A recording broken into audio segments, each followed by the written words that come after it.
This program features live coverage of an African safari and may include animal kills and carcasses. Viewer discretion is advised. Good morning, everyone. A very warm welcome to your live safari. I promise you there's an elephant there. A big bull. We've just been a little bit shy this morning, walked all the way across quarantine and decided that he's going to be on camera. He doesn't want to be on camera, just like I don't. But I think if we maybe just look, we're going to see him pop right back out again. And of course, it's a very lovely start to the morning because we have blue skies. I'm going to be bumbling. Steve's going to be looking for lions, and hopefully we will have Ngala and Tswalu join us on the drive today. So it's very exciting. So everybody get ready. It's that time of day for your live safari through the African bush.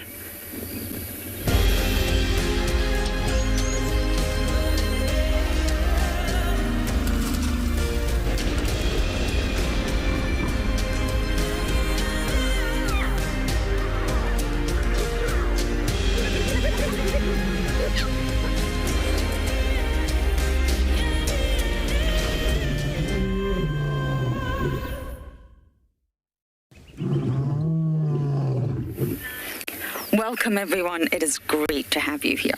Now, we've lost the elephant. I imagine he might reappear at some point, so we thought we would give you a view of the beautiful skyline ahead of us. I love stopping here, right at the top of Philemon's Dip, and you can see right across all the reserves to the south of us. If you look straight ahead, you're looking at Little Gowrie and Chitwa and all of those other places. So of course I'm going to be heading to the hyena den. I prefer looking at you from this side. I am still swollen. But I'm still Lauren, and we do have Lance on camera this morning. We're going to go straight to the hyena den, see if it's active, but it may not be. It's about just after 6 o'clock in the morning, so it's actually quite late for the hyenas. But we may as well try, since our elephant completely disappeared. Yes, I believe he has. Let us go to the hyena den and see if it's active. And then if it's active, we'll stay there. If it's not, we shall just bumble and see what else we can find. So, of course, before I forget, this is your live safari. You must talk to us. You absolutely must, since I'm not doing a very good job at talking these days. It's very hard to get some words out when half your full face is swollen. However, you can use the hashtag WildEarth on Twitter. You can use @FC on the YouTube chat. Kids, we want to hear from you the most. Please send in your wonderful questions that actually make us think. Sometimes we don't always know the answer. And you guys, if you're under 18, you email us. And it's kidsequestions@wildearth.tv. And of course, there's another option that we have for you all. You can actually register on the WildEarth website, go to the live safari page and drop your questions there, just like that. Just like that. So we're very much looking forward to hearing from you all today. Funny feeling it's going to be a good day. Both vehicles are out in Djuma, which is fabulous news. And there's blue sky. What more can you ask for? I have to say, when it's those cold, drizzly, grey days, it's really, really not so enjoyable. So I'm shortly going to be arriving at the den, and of course, the clouds in the sky are looking a little bit heavy here, but let's go and take a look at the weather across all our locations.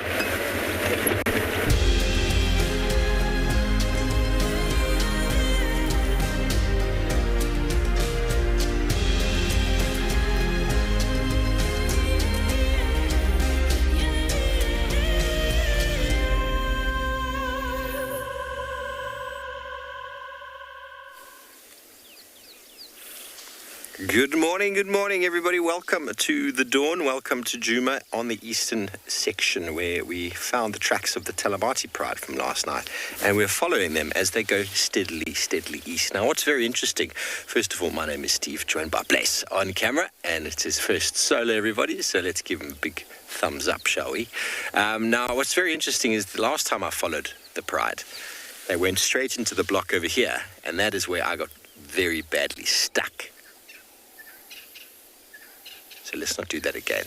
But their tracks are heading through. We're going to see if they've come out on the eastern side, and we'll see where they got into. I would like to find the Talamatis this morning. I would like to. I had their last track just behind me there. They've been they've been hunting. They've been going in and out of these blocks looking for food. I don't know if they've found anything. I can't hear anything yet. They didn't send me a SMS yet this morning. But the lions will move in a straight line. And then as soon as they start hunting, they spread out. And then as soon as they miss, they come back again into a straight line. So checking the road like that, notice you'll see the line of tracks in the sand there. You can just go in on that, Bless. You'll see a couple of lion tracks on this side here. There we go. There's one right there. Okay, so the lions were moving. They came through and they've joined again, once again on the road. So we're going to continue on this trail. The lions are heading directly east. So from a guide point of view, we use the radios for communicating. We communicate where the tracks are heading. So you'll let everybody know I've still got tracks of the Pride heading directly east on this road, which is called Central. And you're following up. Victor, the Talamatis are smaller than the Nkuhumas. There's less adults. Nkuhumas, I think, are 17. 8 adult lionesses and 9 cubs, if I'm not mistaken. Whereas the Talamatis are 9 cubs, but far few adults. 14 in total. Okay, so I was in there the other day when I was horribly stuck. So we won't be going in there. Definitely, these lions start to... When I first started here, we'd follow the Nkuhumas all the time, and their trail and tracks were always on the same pathways, same route. They always pick the same route, and Talamatis seem to be doing something quite similar. And I think they went through there. So we're just going to go around the other side, see if they've come out. If they have not, then we'll investigate a little bit further inside the block. There's still a big pride though, 14 lions, and obviously dark mane is with them, which makes it 15.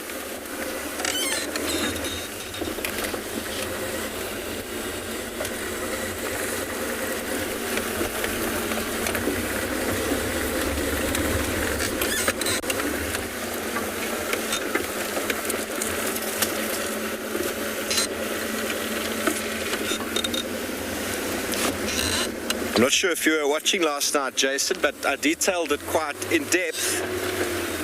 He got injured by a buffalo about 1.5 years ago, August 2019. They attacked a buffalo outside of Vuitela. He was fine the night before. We saw the battle on the dam cam. And then the next morning he had a very, very badly broken foot. It almost looks like, in my opinion, like the buffalo stood on it. There was a laceration on the top, and then all the bones inside were broken. So imagine breaking all of these fingers, all of them, and then not going to physio, not seeing a doctor, not having them reset, and walking around with your 500-pound mass and just walking. That's some serious pain ability, but he's quite slow, but he's just putting on a show for the camera. When he needs to move, everybody, I can guarantee you he can move. Okay, we're going to check our eastern boundary, see what the Talamatis have gone. In the meantime, send you over to andBeyond and Ngala with Tess.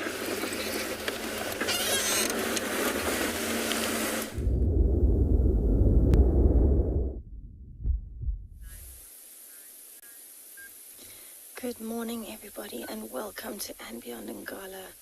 I am sitting with a lilac-breasted roe starting to warm up in the sun, and I'm appreciating the beautiful white stripe on its brow above its eye.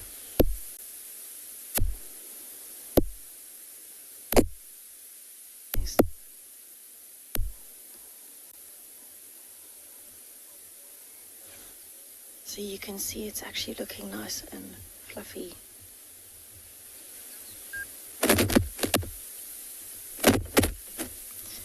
It's looking nice and fluffy sitting up there this morning. just starting to roost in the sun. I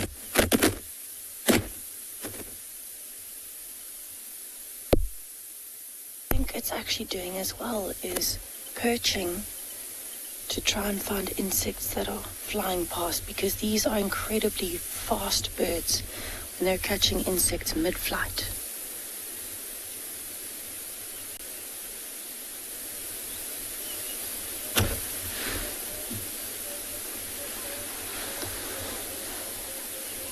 So what I've actually seen it do twice now is come off of the branch, catch an insect on the same branch.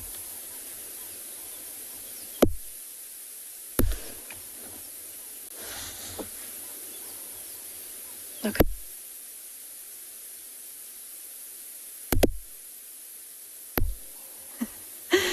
My name is...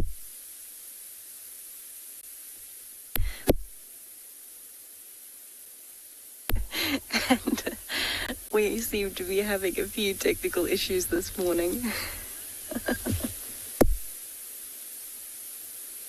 Morning with my microphone. So beautifully.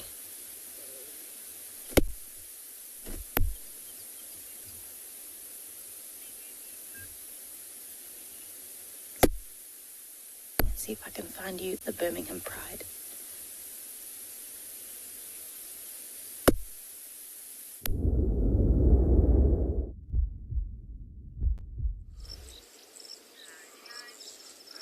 Welcome to Phinda, and beautiful morning here. We found some white rhino. It looks like it could be a mother and her calf. I say it could be because the calf is quite old, but it's likely that it is her calf, but it just seems like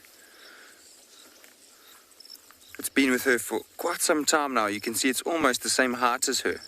There is a substantial difference between the two at the moment. So I'd presume that calf's at least 3 to 4 years old, which is not really unusual, but calves can sometimes be pushed away by their mothers when they're only 2. Just depends on if she gets pregnant again or if she's having another one. And we found them this morning. They were lying down quite close to the road. And you can see the calf's just laying down again. So it is typical of white rhino to rest in the early mornings, and as it gets a bit later in the day, then they'll start to move around and start grazing.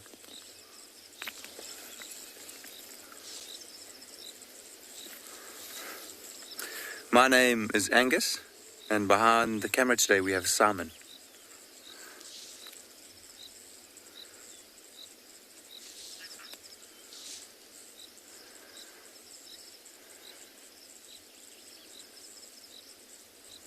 You can even see, if you look closely, that they'll have some mud on their bodies. They even have, it looks like, some grass that's stuck to that mud.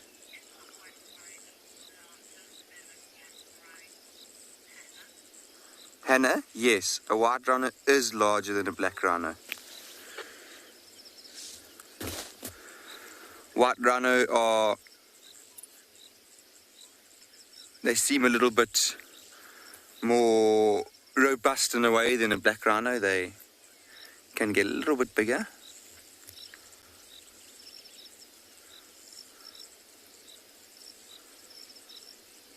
You can see how she's twitching her ears now, trying to look out for or listen out for any sign of potential danger. Her calf is lying down, and it looks like she's being a very good mother, standing up and staying more alert while her calf gets to rest. You'll often find them, especially in the summer months now, when it's warmer, they'll sometimes lie in little mud wallows throughout the night. And that's initially where we found them. There's one quite close by, but you can see now that they did move off a little bit as we came closer. We almost just stumbled into them, or we basically did. But they've now relaxed a lot, and you can see that they are happy to just rest there.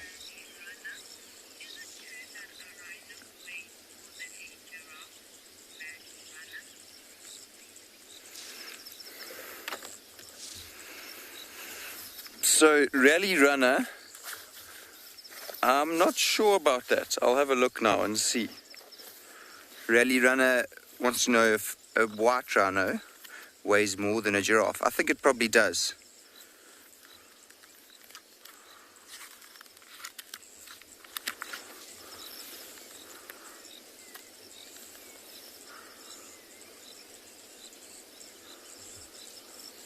So giraffes are obviously quite big animals as well, but a lot more slender than a rhino would be.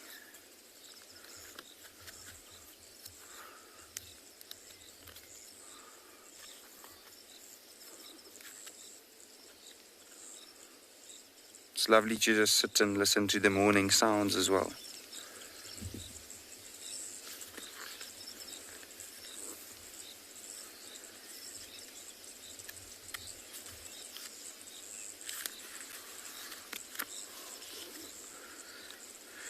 But yes, a white rhino will usually weigh more than a giraffe. So giraffes will get to the heaviest 1.5 tons, and the heaviest white rhino can weigh up to 2.5 tons, or almost a little bit lower. So it just depends. So the males obviously for both species are a little bit heavier than the females.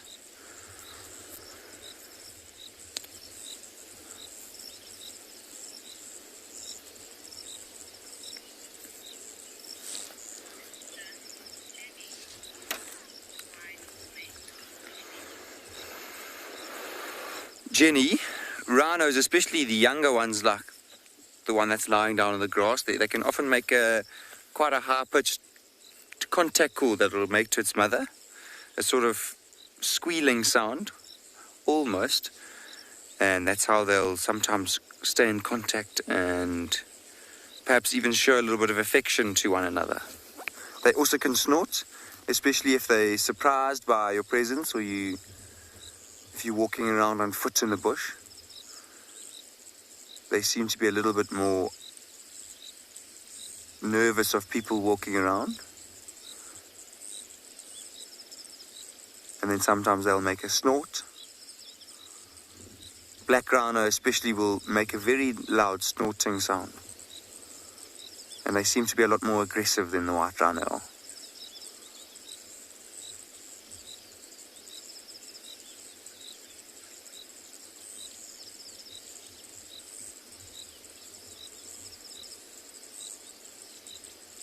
You can even see there's scrape marks on her back. And that could be from her rubbing up against a rubbing post, so they can't really scratch themselves. And to help them with that, if they are itchy, they'll just go and rub up against a nice tree. They usually find a thick one that they can walk all the way around, and they'll scratch their whole body.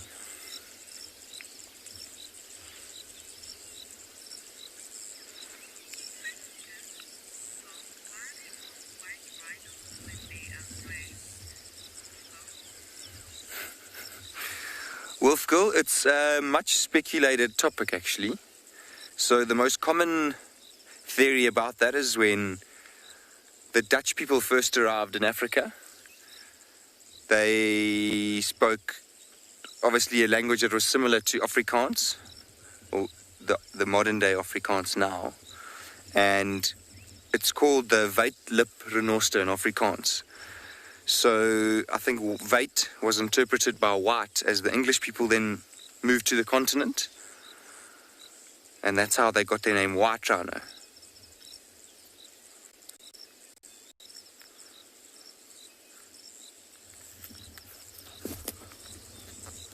But yes, they are not white at all, and they're actually a very similar coloration to a black rhino.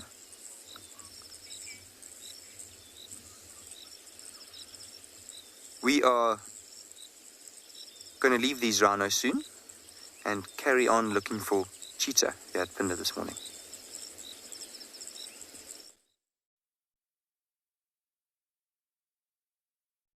Do you dream of travelling to a far-flung wilderness location where life continues as normal? A place where you can escape to nature and breathe.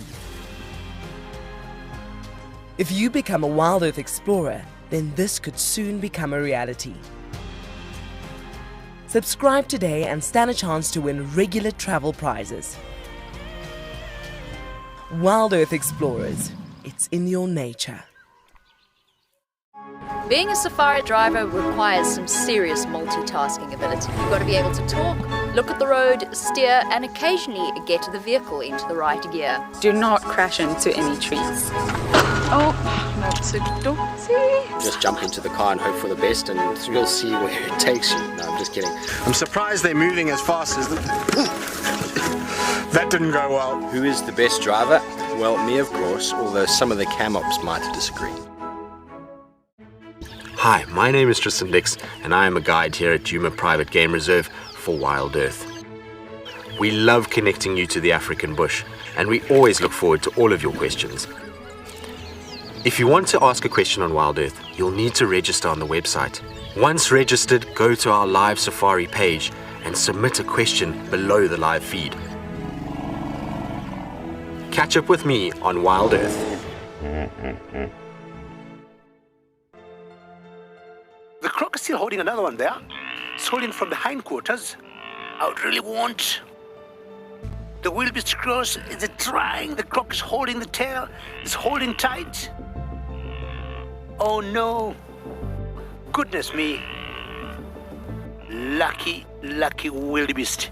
You have another day to live. Expect the unexpected here on WildEarth daily. What makes andBeyond Phinda Private Game Reserve so special is our massive array of habitats. And with that comes, of course, a beautiful diversity of landscapes, but also an incredible biodiversity in terms of plants, bird life and animal life, as well as, of course, our conservation success stories with cheetah, with rhinos, now with pangolins too. Catch up with the guides daily here on WildEarth.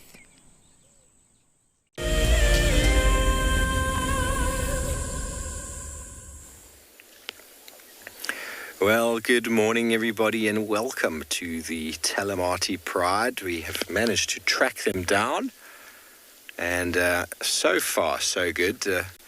Don't know how many of the members are here. They're all sprawled all over the road, but they've eaten something. This boy who's about to come into frame from the side, he's got quite a round belly on him. He's not going to come into frame. He's having a little toilet stop. So they ate something. Probably a couple of impala eaten last night. Yeah, that boy there. Another one there eating someone's ear. So we lost their tracks a few times, and then slowly but surely they regrouped again and headed again in the general direction as sort of east. Now on the far eastern side of Djuma, area called the Gwari Pan. And definitely eaten something, but I reckon it's quite small, whatever it is. Yeah, let's have a look at this one who's about to come into frame now, is he? Let's see if we can get his belly. He's definitely got something in there. And that's a young boy. And then we can have a look at the old boy over here and see how he's behaving to show that he's also probably eaten the lion's share. Old dark mane has kept up with the pride the whole night long.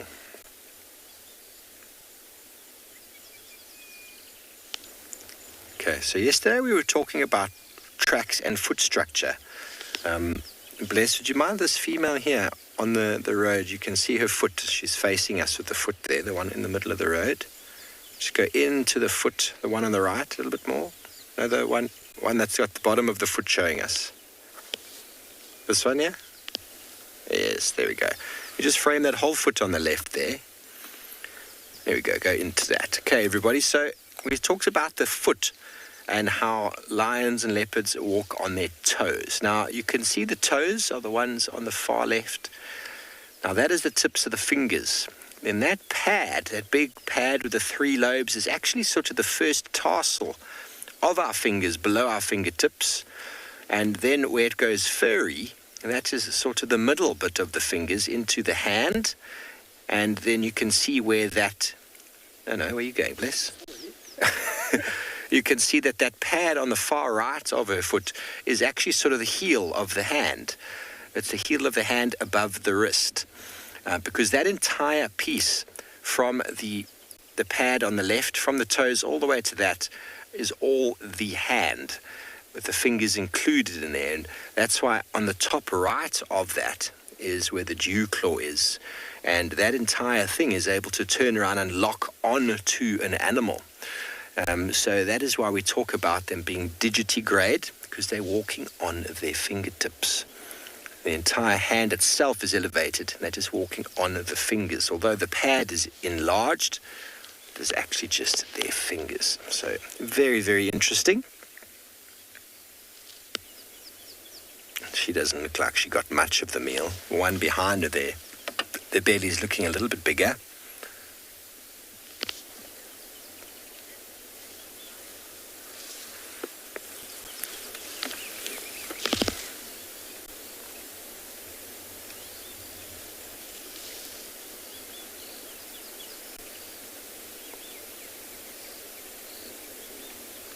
So guiding etiquette 101, one more time. I'll do a few guiding principles today, everybody, just so that we all can understand. Now, for example, if you're a novice on the Game Drive radio and you happen to say, pick up the radio and you go, I've found the lions, and then you stop speaking, can you imagine how many questions you're going to be asked? How many questions? And we've had it before. Many guides who haven't gone through the right training will pick up the radio because you're excited. You're like, yeah, I found the lions. But first of all, what lions? How many are there? Where are they specifically? And what are they doing? Because the difference between that sighting can make a big difference. So if you say, I've got a skittish female leopard on the western boundary, it's very unlikely anyone's going to try to follow up because that female leopard is skittish, first of all, and she's going to disappear on the boundary. But if you say, I've got the entire Talamati pride lying up in the road, flat cats, on the junction of Hippo Pools and Guaripan Road, then everybody knows, okay, the whole pride is there. They're inside of Djuma. They're very accessible to anybody who wants to go, and they're not going anywhere. So the radio can calm down. But if you suddenly go, I've got wild dogs mobile east on the same road, you're going to get a lot more people wanting to come quickly because those animals move. Mobile east. We know how wild dogs can move. So as a guide, you want to spend more time talking to your guests and less time on the radio. So if you don't communicate clearly, you're going to get 15 questions when you can eliminate it all in one foul swoop. People who are interested can respond immediately. People who are interested can make their way there without having to ask you any questions. So I'm going to do it on the radio because just so that everybody knows and you can all hear. Station is located at the Talamati Pride. Animals are lying up at Guaripan Road. In the road, visual 5 out of 5. One vehicle on lock, space for 2. Thanks, Bless. So now everybody knows there's plenty of space. They know who's in control of the sighting. I think they want to see the lions, Bless. People don't want to see my face this morning. Way too early in the morning. Very good. So I hope that little bit of radio etiquette makes sense.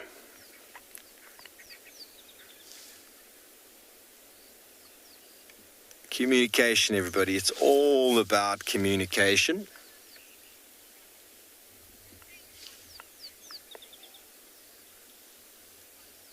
I wouldn't be able to compare them to the Nkuhumas. It's not really that easy to say. Lions are expert hunters, you know. Adult lionesses are very good at hunting, and the youngsters are learning all the time. So a pride's successes are determined by the amount of adults that are in the pride. So the more professional females there are, the better the pride will hunt. So the Nkuhumas probably have got a better success rate because they've got so many more adult females. But that doesn't mean in general that they are better hunters. Just means that the Talamatis have got a few more youngsters that are trying to fill into the role. So there might be a slight change in the hunting successes, but in general, the average across the board, lions have about a 20% success rate.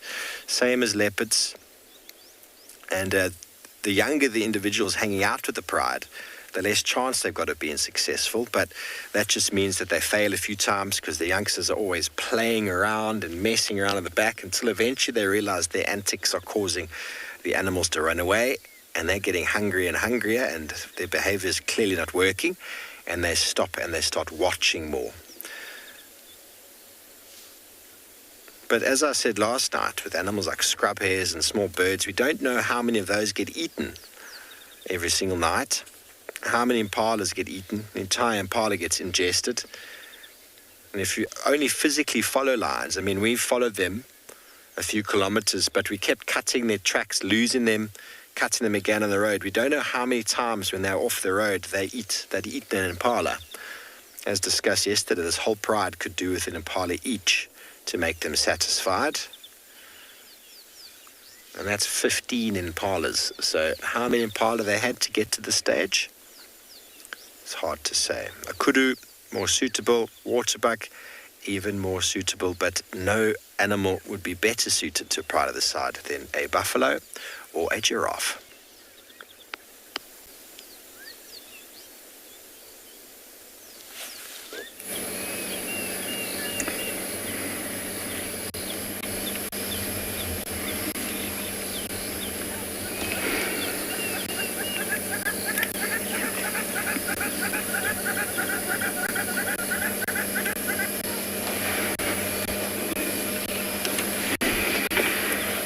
She's not said anything, has she? She says live. Hello.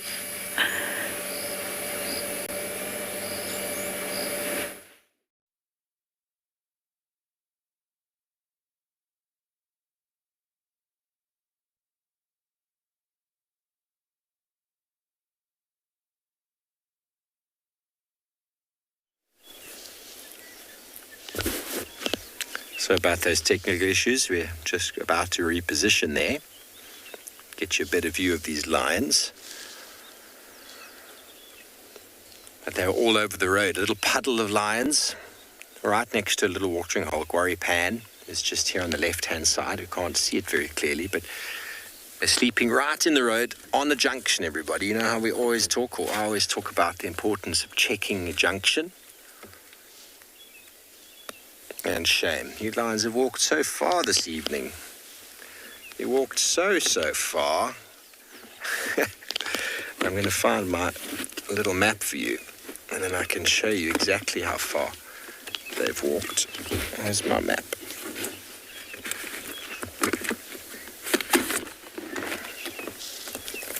Let me just get my Koki.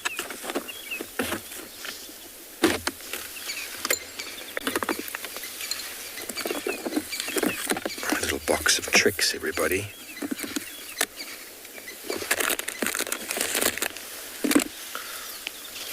Okay, so this will be a first time for you, Bless. I'm just going to put this on the dashboard, and then you can frame it. So here is Djuma traversing, everybody. Now we found that we left the lions where, right? Oh, hang on a second. Where are we? Right over there. Last night. That's where they were. And we tracked them all the way down here. They went back to the dam. They crossed the dam wall. They went down central. They went in here somewhere and hunted. And we cut their tracks again over there. They went in here somewhere and hunted. We cut their tracks again on the road here. And now we found them just over there. So the general movement is, last night the wind was coming from this direction. So I was almost certain they were going to move in this direction. So by following the tracks, and each time I lost them, I just kept going along the same sort of trajectory, and you keep picking them up and keep picking them up. We came earlier, we actually checked because we lost them over here, and we went south a bit, had a look, nothing came. There's a very nice game path here that I had a look at. There was nothing there. Came back onto the north, and there they were. tracks were back in the road heading north. They like to follow these tracks. Thanks, Bless. Like to follow these roads and the tracks because it's easier. It's easier for them. Makes it for silent movement. It's not big, thick, dense vegetation. This fella's rolled over. Let me move up a bit and we can get a little bit of cuddle session from those fellas there. You can just stay like that. And that young boy there looking very cute. You got him? The young boy on his back there, he's very cute. The one upside down? Very cute. It almost feels like you want to go and scratch that belly, everybody, doesn't it? I can assure you that would be a very bad idea.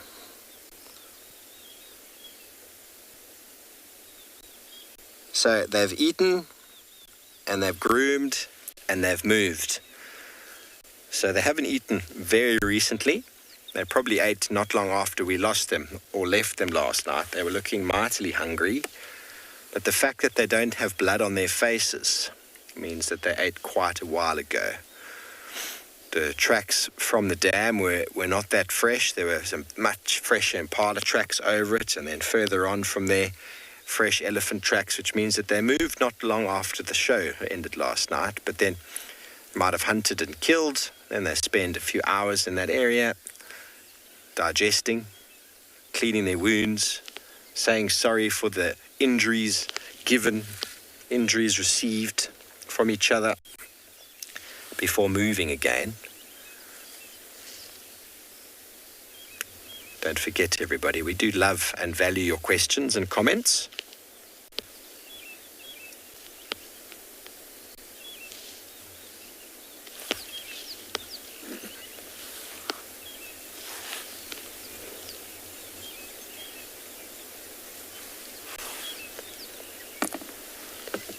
Douglas, yes, most cats have got glands in their feet called pedal glands between the toes.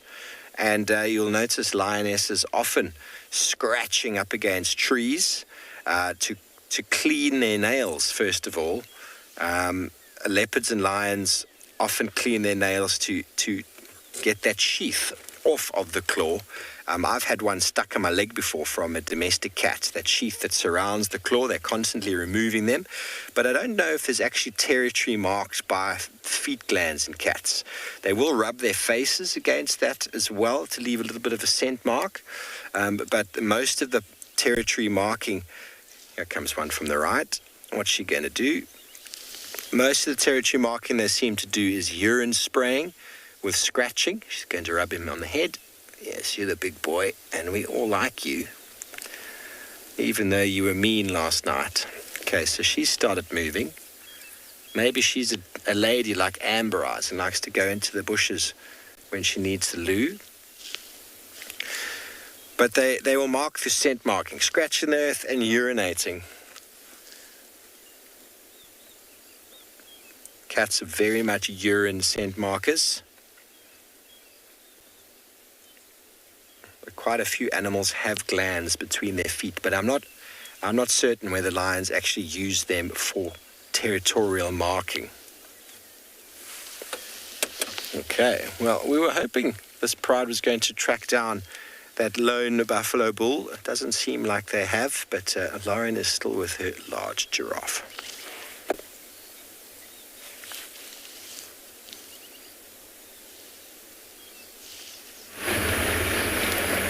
I'm live. We had 3 wonderful giraffes, but now we only have one over there, and I'm having slight comms problems. But do not worry, we will battle through it all. 3 females, I think, on the open plains of Chitwa. I really, really love seeing giraffes in open plains. Not quite the same when you see them through the thicket and you sort of get some partial view of them. But when you see them in an open area, nothing beats it. Remarkable animals, and I sometimes feel that they are a little bit underrated. You see a giraffe and you think, oh, it's just a giraffe. But actually, they're so specialized. They've evolved like no other. And really, when you start to learn their biology and how their anatomy actually functions to allow them to have this really unique body shape, it's actually really impressive.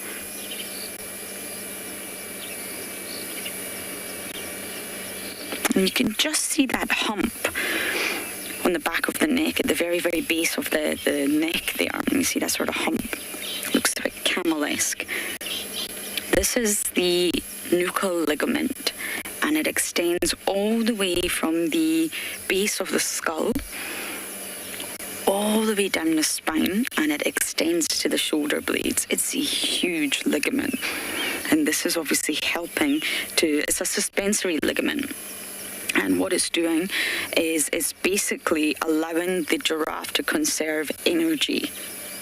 Due to its unique neck and sort of bending up and down, they don't actually have to engage as much muscle to support their weight. The ligament is doing it for them. And it's made of elastic tissue, not muscle, it's a ligament. And therefore the muscles don't always have to contract and relax because the ligament is holding everything in place. And there's some researchers that actually believe this specific, sorry, I've got a bit of a lisp, this specific ligament actually prevents the foot joints from overextending and collapsing. So it's a huge ligament that's given this organism a lot of support. Now, Vanessa, you are asking how tall are baby giraffes at birth? They're very, very small. They weigh about, 100 kilograms. And they're really, really not that tall. I think just maybe a little over 1 meter. Giraffe calves are still big in comparison to other animals, but they're definitely not that big. Let me just see if we can roll forward and get a better view for you. You've got a nice view of this one behind the marula tree as well. Can you see this one over here, Lance? In the open area. So yes, they weigh about 100 kilograms and they're just a little over 3 feet. But they grow quickly. Very, very quickly because they have to. The longer they stay smaller, the more vulnerable they become. Giraffe calves absolutely will be targeted by predators, especially lions. So for the first week, the mother sort of remains in isolation with them. But then they will quickly sort of start to rejoin the area where there are lots of other giraffes. And originally it was thought that giraffes were quite careless mothers because they leave the calf alone quite a lot. But actually the mother-calf bond has now been proven to be very, very strong, and it can last up to 22 months, which is almost 2 years. It's a very strong mother-calf bond. But they're said to actually grow 1 meter in the first 6 months of their life, and then that doubles after that. So they grow very, very rapidly. And that's why it's really difficult to gauge the age of a giraffe.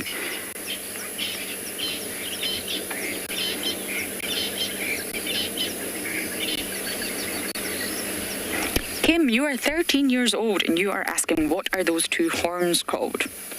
They're not actually horns. We don't call them that, but they're called ossicones when you're referring to a giraffe. And it's made of bone. They project out from the skull, and obviously it's covered in hair. And we use the ossicones to actually try to identify between male and female. So they're very, very helpful. The males will normally be bald on top because they're always slamming those ossicones into other males. Some people call them girafficones, but you know, whatever works for you. But can you imagine giving birth to a calf who has those upright ossicones? That would be very, very dangerous to the mother. So when they're in the womb and when they're first born, the ossicones were actually made from cartilage. And cartilage is that really sort of soft, flexible material that we have in our ears, at the end of our nose, inside our knee joints, shock absorbers. And the ossicones lay flat against the skull. It isn't until the giraffe's born that they sort of pop up and stand vertically and stand erect. And then slowly they ossify. And what that means, Kim, is that they go from being made of cartilage to then turn into bone. But they're not made from bone at the start of the giraffe's life because it's far too dangerous when exiting the womb during the birthing process. So it's fused to the skull, and we call them ossicones, but they are present in the embryo. They're just made from a different material, and that is cartilage. Cartilage is a really interesting material in the animal kingdom. I mean, you have entire groups of animals, like your cartilaginous fish, whose entire skeleton is made from cartilage, and that's why we don't see shark or manta ray skeletons hanging up in the museum, because cartilage just completely biodegrades, not like bone. It's very flexible, which is exactly why it benefits them. It's very soft, malleable, and it's really resistant to disease, especially in the ocean. Great question, Kim. We call them ossicones. I kind of like giraffe-cones, so. We're getting a good view of that nuchal ligament there. Of course, it's inside the animal's body, but you can just see running right along the top of the neck to the bend. That's where that nuchal ligament is positioned. Okay, so we're on Chitwa now. We're going to scratch around here and see what else we can find.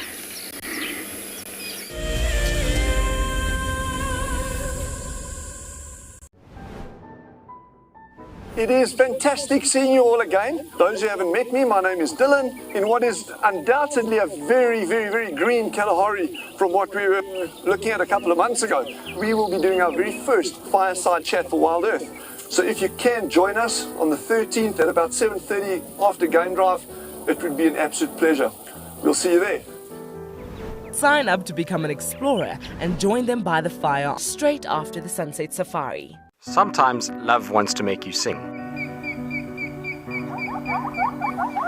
And sometimes love wants to make you bow and fan your wings to your bow.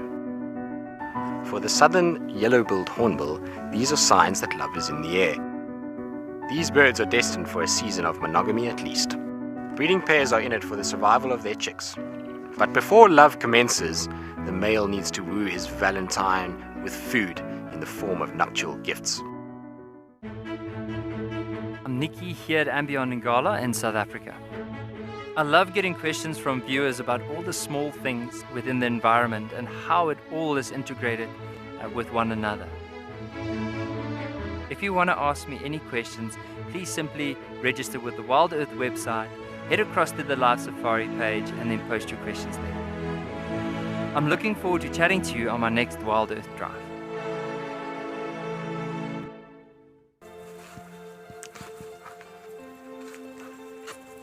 Hello, Mama. Just checking us out, everybody. There's no aggression here. Very relaxed. A herd of elephants moving around your car like that. It's truly, truly magical. Tune into WildEarth every single day. It's in your nature. Hi, I'm Kyle, and I come to you live every day here from Tswalu Kalahari in South Africa. My favorite bird has to be the social weaver. The enormous nest that they create, their survival tactics to inhabit these harsh and unforgiving environments, and as well as their complex social arrangements is truly remarkable. And the interconnectedness with the ecosystem shows us that we are too. Catch up with the guides daily here on WildEarth.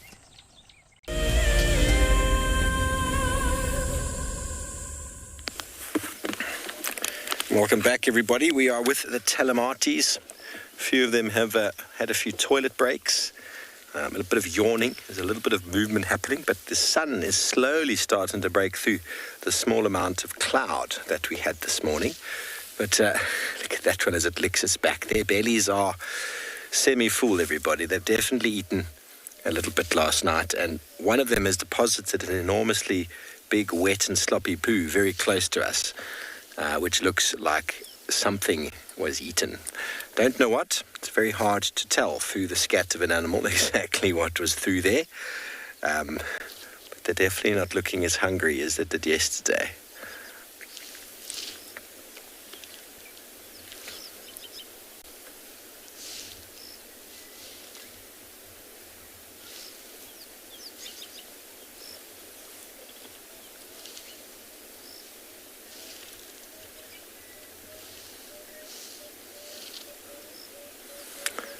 KG, it all depends on where they are.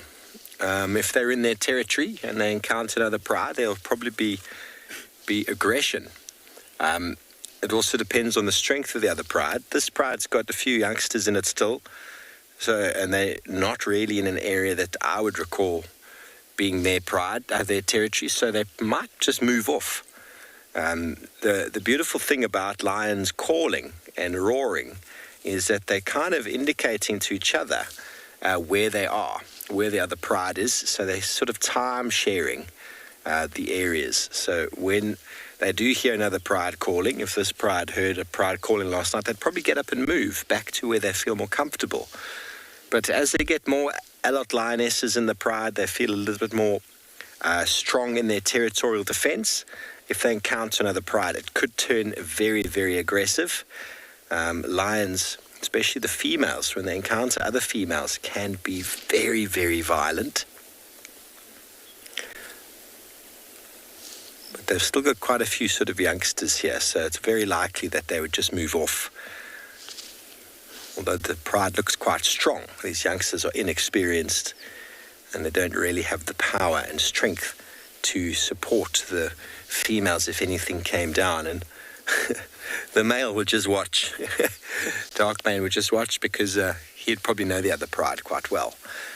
He's probably visited them.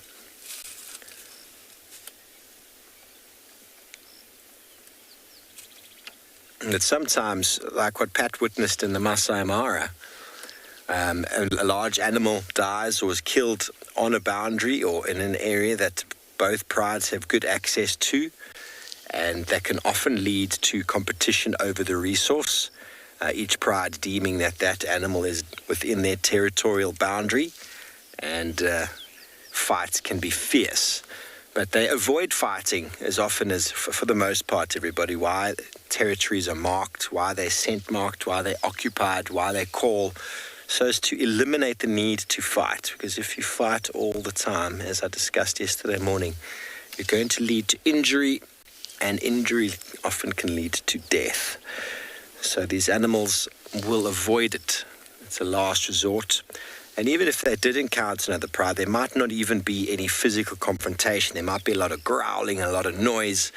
But everything in lion world is loud and seemingly aggressive. If you've seen them feeding, nice one, bless. If you've seen them feeding, even amongst their family, there's often a lot of noise and animosity towards each other. And that's to the ones they love and know. Now, imagine they find a foreign pride in their area. And what I find amazing is that they see the pride and they know that they're not family. They can recognize that. Obviously, I suppose it's just like humans. We can tell if people are our friends immediately. It takes us quite a bit of time to recognize lions. But they can see a foreign pride and they know immediately, hey, I don't know these fellows at all.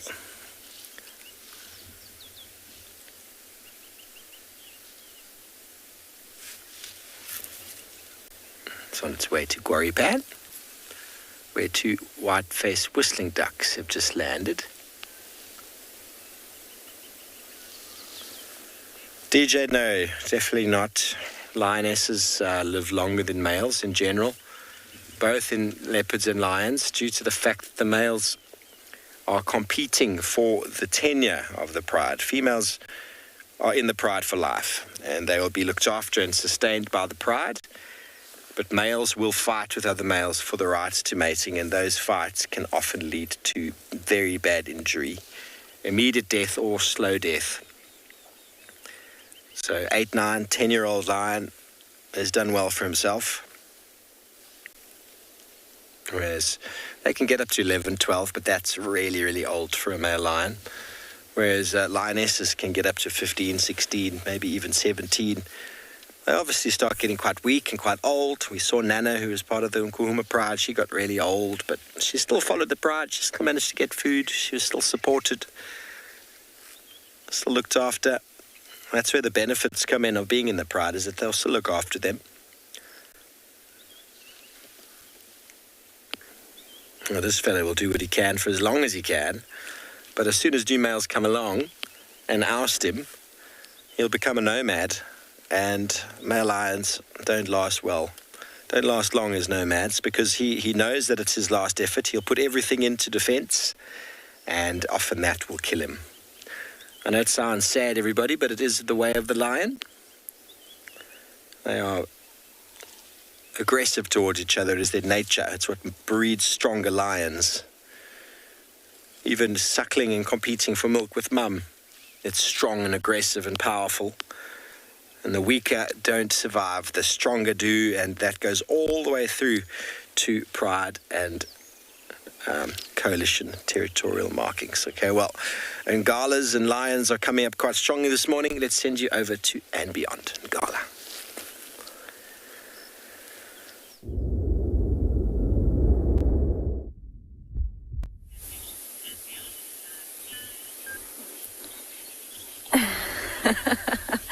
Welcome back to andBeyond and Ngala. I've been watching some beautiful brown-headed parrots in that leadwood tree at the back there.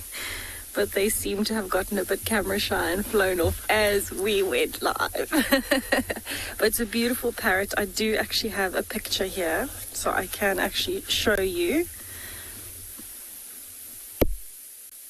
It's a beautiful brown-headed parrot. It's this one here.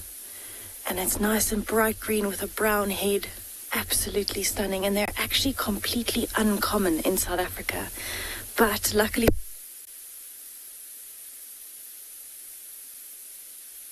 in areas like the Kruger National Park, they are pretty common. So we get to see them quite a lot. They make a beautiful shrieking call. And they've been preening in the sun this morning. And now I think they're going to start feeding on things like fruits, nectar, all those kinds of yummy things, even flowers occasionally. And at the moment we have quite a few resident nesting pairs, so they actually stay in a pair for majority of their life, which is quite cool. But it's a beautiful morning here, and so we're appreciating a lot of the bird life this morning. But I think what I want to do is, I'm actually here looking for the Birmingham Pride. That's why we're on this road. This is where the tracks were heading us yesterday. They were going in circles. So I'm going to be keeping a lookout here for the Birmingham Pride, and hopefully I get to find you some more parrots.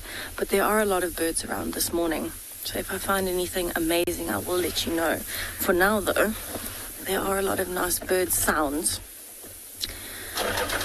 But we are going to keep going and looking for the Birmingham Pride.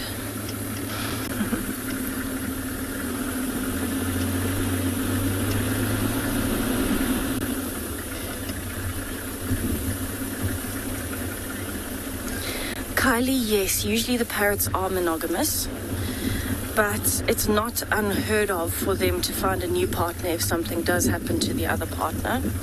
Normally they would be in a pair for life. And they actually try and use the same nesting holes, the same nest every single year. So we know that if we've seen a pair of parrots in a particular hole nest, because they hollow out a hole or use old woodpecker nests, anything like that, then we know that that particular pair should stay there.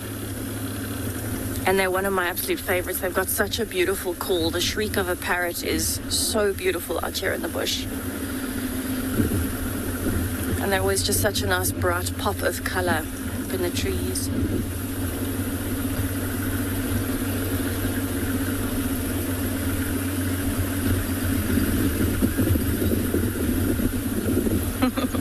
So what I'm going to do, I'm going to keep on looking for the Birmingham Pride for you, and I'm going to send you over to a different bird.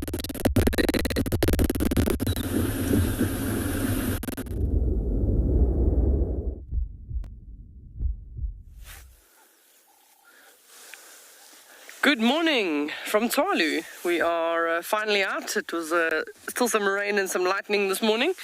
So we've managed to come out and find these two gentlemen just still having their mid-morning nap. The little chap at the back has been struggling to keep his eyes open. He's been sort of nodding off, so they're still clearly tired from having to ride out a rainstorm last night. We had heavy rains, and yeah, they haven't quite got up yet. They are lying down at the moment. They're not standing in the grass, they're lying down, which is quite nice. You're with me, Deirdre, and Morgan's on camera this morning. And yeah, we don't really have too much of a plan because it's been raining, so we'll see what is out. But it is nice to start with the two birds over there. So both of them males, and that by the black plumage of the feathers. Sometimes also you can actually see if they're in breeding plumage, you look at the colour of the beak and it's sort of a very bright orange, as well as the colour of the shins. And then that does tell you that it's a breeding male. See, oh, there, he's dozing at the back.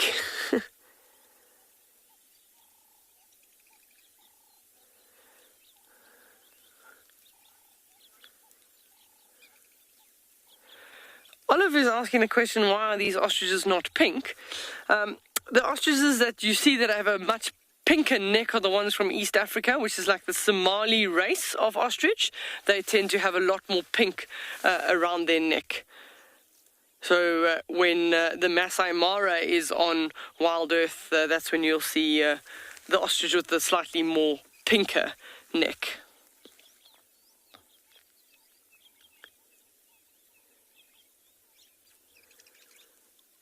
It's clearly they have got no enthusiasm to get up, because normally if we this distance from an ostrich, they stand up and they start thinking about moving away from us. So these two probably still a little bit sopping wet from last night. Not the most pleasant thing for them, because they don't really have a lot of most birds will have some kind of an oil covering over their feathers to handle getting wet, but ostriches don't have too much of that. They don't have the same types of feathers of other birds, so for them they probably are wet, and they're probably waiting for the sun, which it's partially cloudy at the moment, so it's going to be a while before there's going to be some sunshine to dry them out properly. You can just see there as Morgan zooms out, we've still got some partial cloud cover. So that makes everything a little bit slower in the morning on a day like today. The birds are still chirping though.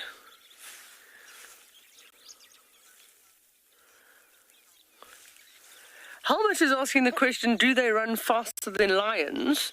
So I've clocked an ostrich running next to the vehicle parallel at a speed of over 70 kilometers per hour.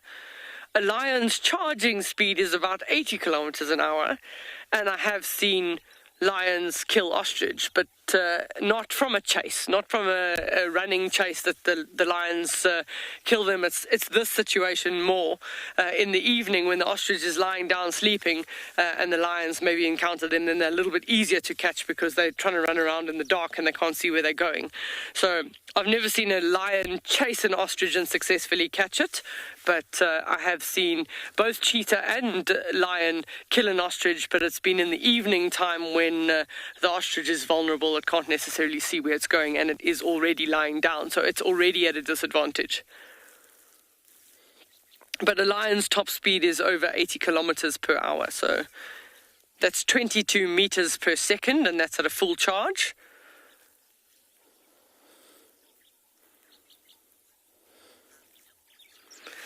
So these ostriches would be looking around for lions at the moment, but we're going to send you to Steve, who has some.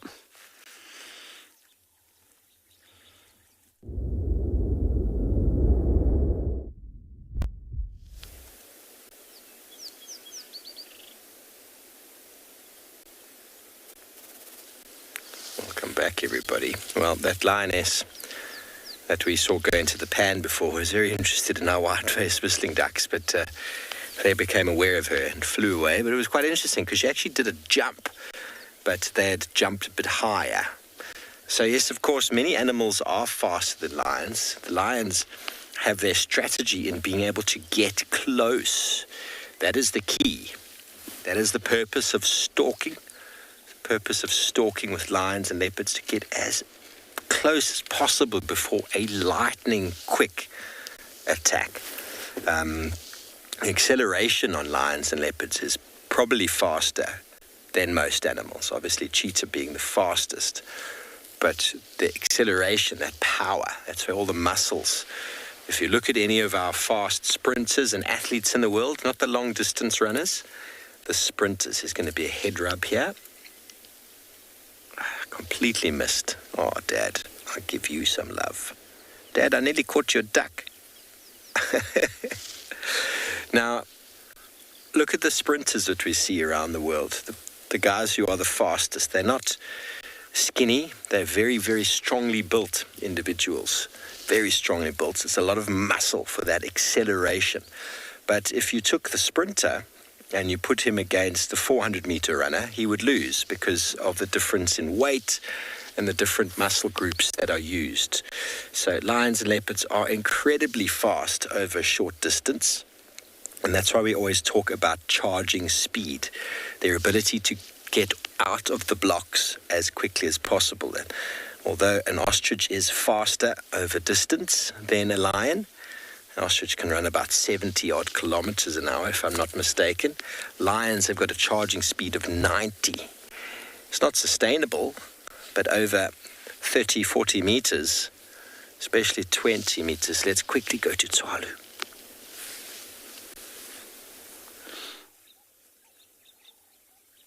So what are we saw 4 here the other day. Oh. I saw one walking behind that. Okay. Just, they're talking to each other. Can you hear them? No, no, no, no, no.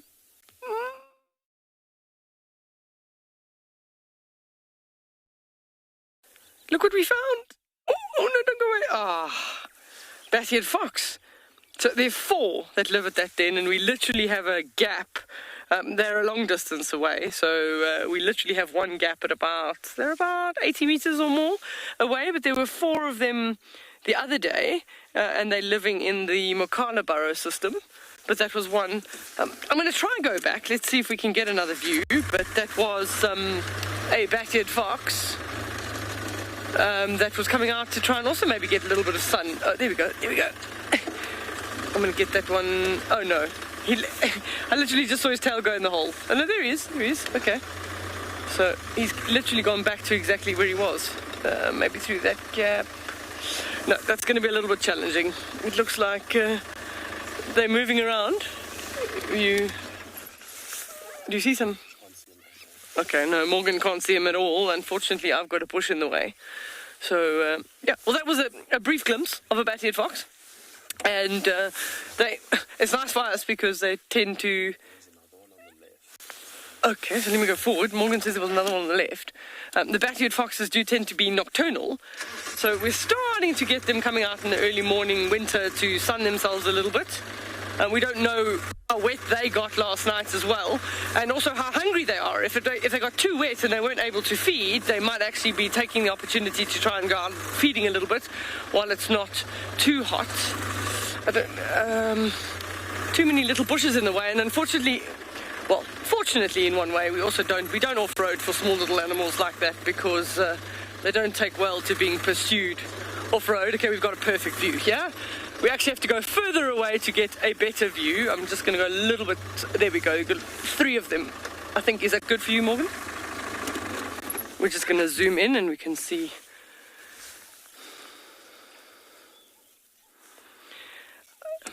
So Mary is asking the question, can they hear me from that distance? I've got a loud enough voice, they probably can.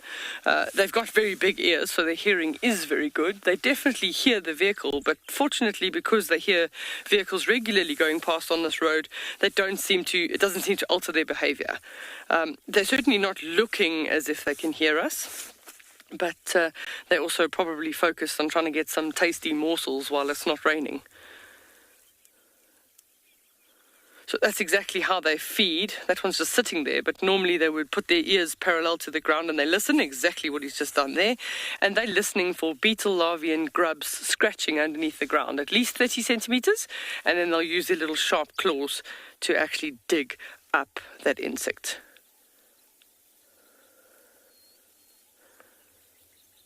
And there are quite a lot of those armoured ground crickets around at the moment. That doesn't even require effort to dig because they're above the surface.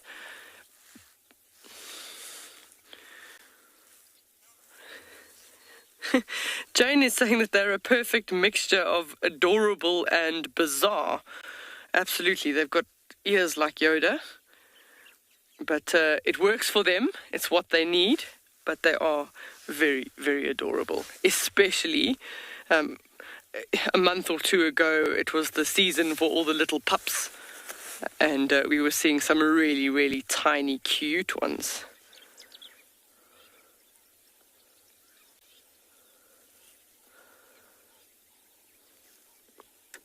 So as we head in towards the winter season, and the temperatures start dropping, they will feed during the day. Molly is asking, do they have their own den? So this particular one where they're at is actually a burrow system that the Makala meerkats also had at one stage. So it could be a burrow system that was originally made by animals like ground squirrels, and then everybody goes in and makes their own little modifications to suit themselves. So this is where this particular group has decided to stay, which is obviously then taken the opportunity for the meerkats to spend time in this burrow because they're here and they're busy and they occupied that one. And every time they find a burrow, each species will do their own modifications. I think that's it. I think that they've gone now out of view. Unfortunately, too thick to get the camera through that. But yeah, they've been here only for a couple of weeks at this den. But that also means that it's not available for the Makala meerkats at all. So we're going to carry on bumbling down to the dam and see what is that side.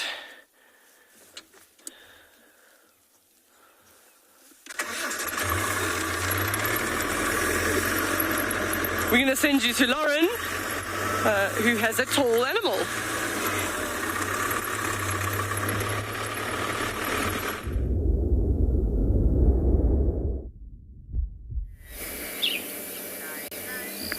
It's the same female, but we can't actually get past her. Lance is going to show you. She's standing right in the middle of the road in front of us. Line audio from the south. Sorry about that, that's my game drive. So even if we wanted to go, we can't. But I'm more than happy. Let's take a little closer look at her gorgeous face. And just going back to their anatomy, not only do they have that ligament that I told you about, they also have a huge muscle running from their chin, just that curvature of her chin, all the way down her neck at the front to her sort of breastbone, if you like, the chest. Again, reaching the shoulder blades from the other side. So the entire structure of the neck, the vertebrae, is supported on the top side by the ligament, on underside by a huge, huge muscle. And not only is this to hold the neck up, she herself doesn't have to actively do that. It's been held in place by the ligament and the muscle, and therefore she's saving energy constantly. And although I mentioned earlier the ligament is supporting the feet, it's not attached to the feet, it doesn't touch the feet, but everything in the body affects the other. Sometimes I get pain in my neck and I'm thinking, oh, my neck is so sore, but it's actually coming from a problem in my back. I'm going to go to my chiropractor. He says, yes, your neck is sore, but that's not the problem. The problem's in your back. So this entire ligament is supporting her entire body.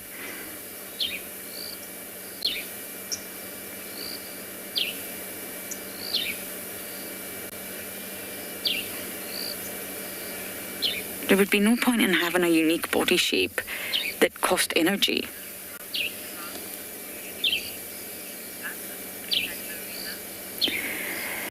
Catalina, giraffes were thought to be silent, but it's actually now proven that they're not silent, particularly at nighttime. So if you look at a giraffe, if we can just quickly zoom into her eyeland, you'll see that they have very large eyes. Yes, they're large animals, but what I'm talking about is in proportion to their skull. And that tells you immediately that's your key, that they're very visual. And of course they're visual. They have a completely different perspective of the landscape because they're so tall. So they can see one another. They also do have very good hearing, a sense of hearing, and smell. So they regularly follow one another because they like to be around other giraffes. We think they're silent, but at nighttime they're said to produce a sound that's almost like humming. And they hum to one another because it's dark. So their visual capacity is gone. Yes, so be able to see a little bit at night time, but not as well as during the day. So that's why they'll hum to one another. And it's said to be very, very low, that most humans don't hear it. It's not quite infrasonic, but it's very, very low. So they are communicating. We're just not picking up on it. And of course they are. They're not solitary, but they also don't have a very strict social structure. They're gregarious, and their social structures temporary, sometimes aloof, but they do very much enjoy being around other giraffes. They are social. You'll find bachelors tend to enjoy being around other bachelor herds, and you'll also find sort of creche groups, maternity groups of females and calves, but it's not a strict social structure. There's not sort of, individuals will fluctuate, and there's not really any lasting bonds.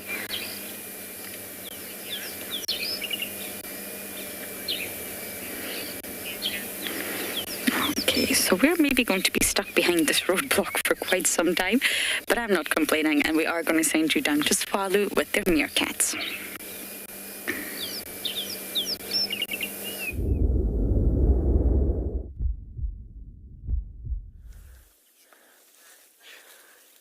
So we went from the one burrow system to the next burrow system, and this is where the Meerkats have moved to.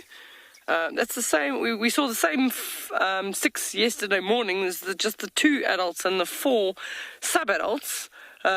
Something seems to have happened in the last 2 days, because we haven't seen the alpha female. We haven't seen. We know she's got at least 4, I think 5 new pups that are about 18 days old, and then there's another 1 or 2 adults that are also missing. So we don't know if something split the group in that they've been sleeping at different burrows and they have to sort of find or get back to each other. So there's no drama. Meerkats come and go, and they find each other after a couple of days. So it should be fine. But they're also just waiting for the sun. Yesterday morning, by this time, they were already feeding, but without the sunshine at the moment, they're just trying to get a little bit warmer before they go feeding.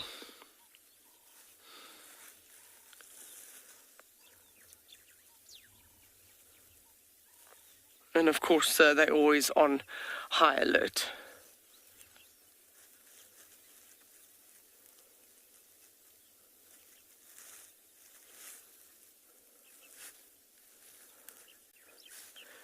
Alistair's asked a very interesting question. I hadn't thought about that before, but he's asked the question, can they feed standing up, or can they walk standing up? No. Whenever they want to move from one place to the other, they go down and use all 4 legs, like the one on the right. So I've never seen them. They shuffle. That's the only thing that I've seen them do, shuffle to change position like that one's just done, with their tail as the sort of tripod, or the third leg, if you want to put it that way, but it uses the tail as a prop. So they do move around like that, but they don't walk forwards 2 or 3 paces on their feet. That's not how they operate. They generally tend to go down onto all 4s before they move forward.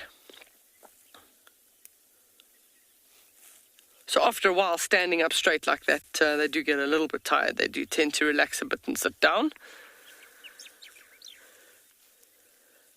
But standing up straight is definitely a height advantage. You can see just the level of the plants directly behind them. I mean, they've got to try and see over that to see if there's a jackal or a predator or something in the area. So they just want to be extra sure before they go out foraging. They can see, I mean, it's a direct line of sight towards us, and there's no vegetation between us and them, but you can see how he's trying to look over the bushes and through the bushes or the grasses to see if there is any danger. In the winter season, it's certainly easier when the vegetation has died back a lot for them.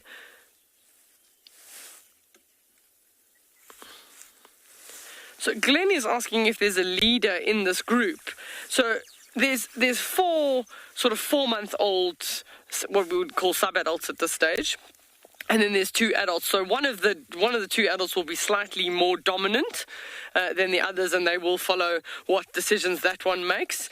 Because they're not all together as a group at this stage, the alpha female is normally the one that would make the decisions as to where and when the group moves from one burrow system to the other. So because we haven't seen her in 2 days, we don't know where she's at. I mean, she could be on the other side of this burrow system with her pups, and we're just not seeing her at this stage, or she could be at the other burrow. They have more than one burrow in their territory, and the bat-eared foxes have taken one of those.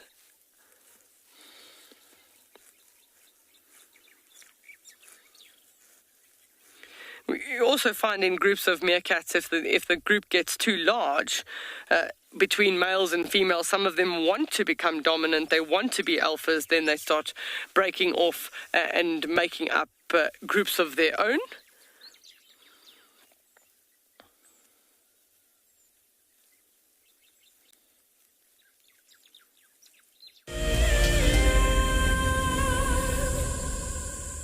Imagine having your own secluded African bush home where you and your friends can enjoy the ultimate safari experience.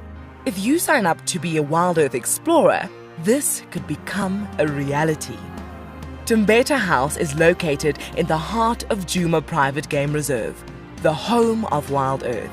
You could win a chance to stay at this intimate wilderness retreat, offering you the rare and highly sought-after privilege of your own home in the bush. The prize includes 3 nights for 6 people and includes daily game drives, a chance to see the WildEarth camp, and have dinner with one of our guides. Sign up to be a WildEarth explorer before the end of February 2021, and you could be heading to Djuma, the place that we call home. Available dates are limited, so terms and conditions apply. Riverbeds are a great way to find water and look for places where elephant have excavated hollows. You can then dig into the sand, and after a couple of feet you should find damp sand, which then can be squeezed out or siphoned off for water. And with water being one of our scarcest resources, it is a good idea to conserve water where and how you can. My name is Ross, and I'm a field guide at andBeyond Phinda Private Game Reserve. I love getting questions from guests on WildEarth because I love sharing and learning information about nature with new people, and it also makes me feel like you're all joining me in real life. If you want to ask a question on WildEarth, then you need to register on our website. Once registered, go to our live safari page and submit your question below our live feed.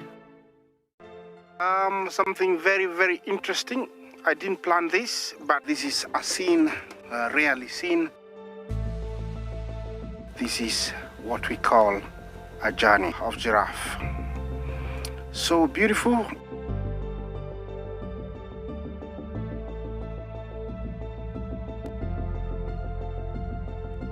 Tune into WildEarth every single day.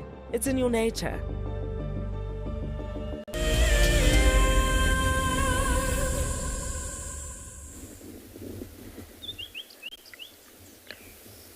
Welcome back to the grooming session, everybody. There's a lot of love happening here.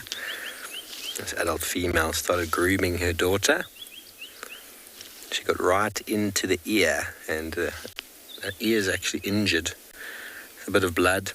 Either it's from the kill that they shared, or she got a claw in the ear. It happens. These animals forget about everything when they're eating. Lots of claws and teeth go flying.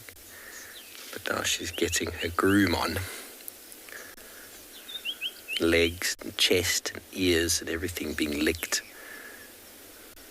It's a very compulsive thing with cats to start. Once they start licking, they just really go for it. And this female that's doing the licking, she's the one that had the injury on the face, added that flap of skin hanging off of the inside of her leg. Both seem to be doing quite well. Both injuries.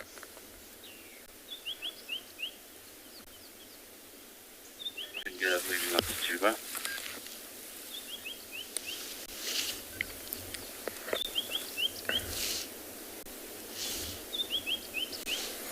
Look at that. He's not going to do much. He's just going to lie there all day.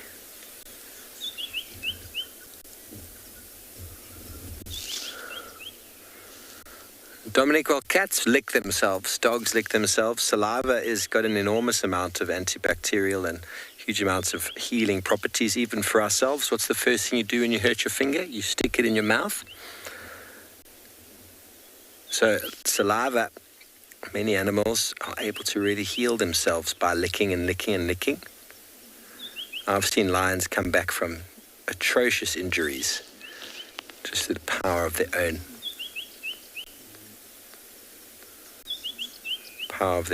licking. Obviously some wounds are far past a good lick.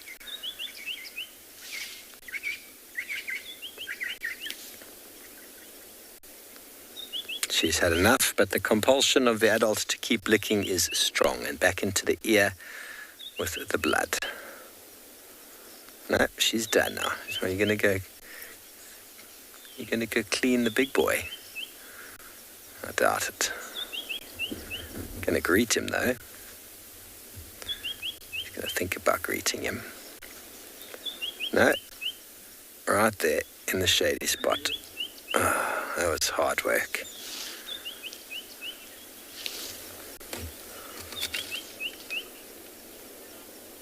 Alright, so tick fever is not transferred through eating of ticks, it's transferred through being bitten. So there's plenty of diseases that are transferred that way. We get tick bite fever, the type of disease we get. Dogs get biliary, which is a very similar type of disease. And there's quite a few instances of lions cleaning ticks off of each other. Those are mainly flies on his body there, and ants. So no, you don't contract the diseases by eating the ticks. You get them through being envenomated, or should I say from the disease transferred through the blood stream. Stomachs are powerful things. You can eat poison, or you can eat venomous objects. You can eat diseases, I suppose. But if they get into the blood, that is where the problem lies. So most tick-borne diseases are contracted through being physically bitten. But it is beneficial to them to remove the ticks. No doubt they get protein from the blood as well as from the tick itself in their diet.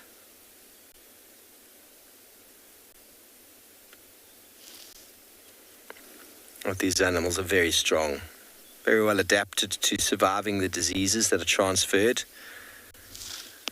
And any insurmountable diseases that kill individuals generally are lost with the individual that passes. Diseases are designed to whittle out the weak and perpetuate the strong.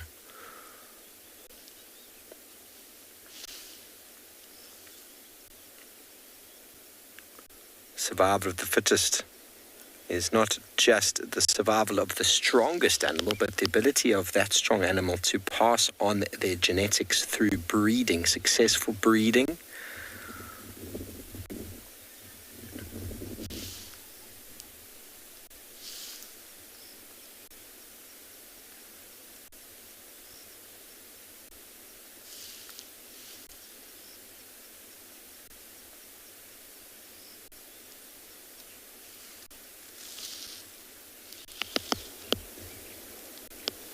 Okay, well, we're going to maybe try reposition, see if we can see what the rest of the pride is up to. Meantime, we're going to send you down the road to Lauren.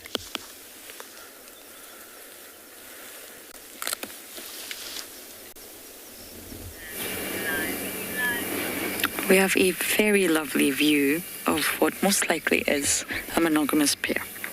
But the female is sort of standing a little bit higher, a little bit taller at the front there. Easy to tell from that lower band of grey plumage at the bottom of the wing, and the male is behind. Now, there's quite a few monogamous pairs of battle ears around, And of course, there's one female that's sitting on a nest, and I am really, really hoping that we can get to see a chick, a really, really newborn chick. That would be so wonderful.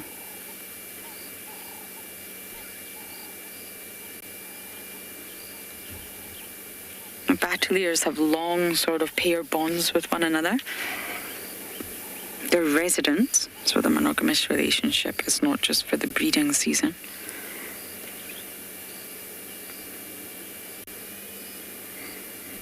And they're clearly having a good itch and a good scratch. Scratching those itchies and itching those scratchies. Oh.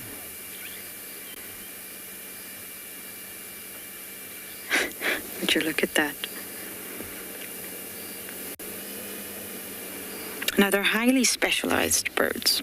And I was mentioning yesterday about the sort of way that the predators all fit into one another in terrestrial predators. And it's exactly the same for aerial predators. They've all got their unique specializations. They can all compete. Now, Vanessa, I'm going to show you. I'm not able to show you my phone, so you're going to hear lots of noise as I dig for my bird book, which of course has to be at the very bottom of the pile, because the juveniles look very, very different. So let me just quickly find the battaliers in this book.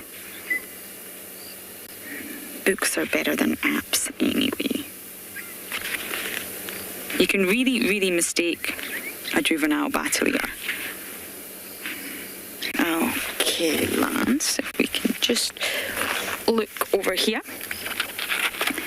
I'm going to show you the battalier in the book. Now, when they're chicks, they are very, very different, but I'm going to show you sort of juvenile immature. If we just go to this bird here, at the top, these are the battaliers. You'll see the male, the female, and then a J, they've labelled it J. That's the juvenile. So the brown, they don't have the sort of bright red face. They don't have any red coloration. They don't have any bands across their wings. They look completely different. And one of the key features of identifying a battalier is a very, very short tail, especially in flight. And what's going to throw you with a juvenile is they have a very long tail. They have a normal sort of size tail, and the tail gets shorter and shorter. Oh, Lance, look at that little squirrel in the middle of the road just looking at us. That's hilarious. Just up here. Sorry. Oh, it stopped. There you go. Hello. It's not Wally, everyone. I would like to show you all Wally one day. He's quite the character. Sorry about that. I thought we would maybe be able to get that squirrel standing up. So yes, the battalier juveniles look very, very different. And that's why sometimes when you see a raptor and you're trying to identify it, it will throw you. It still throws me to this day, even though I've seen many juveniles. But I've never seen a sort of newly hatched chick, and that's what I really, really want to see. That's why we keep checking on this nest every day. I think that'll be such a lovely sighting. But you really, really can't mistake the adult battaliers. Even if they're perched like this or they're in flight, they're really unmistakable.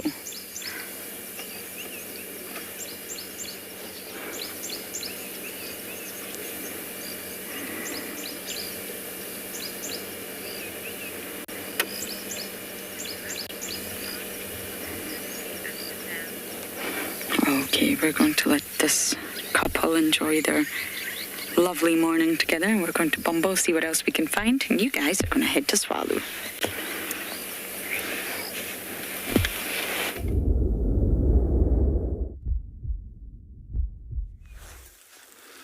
So welcome back to Tswalu. I'm seeing a bird here that I don't see regularly, but it must just be the sheer abundance of water on the reserve. That is a sacred ibis.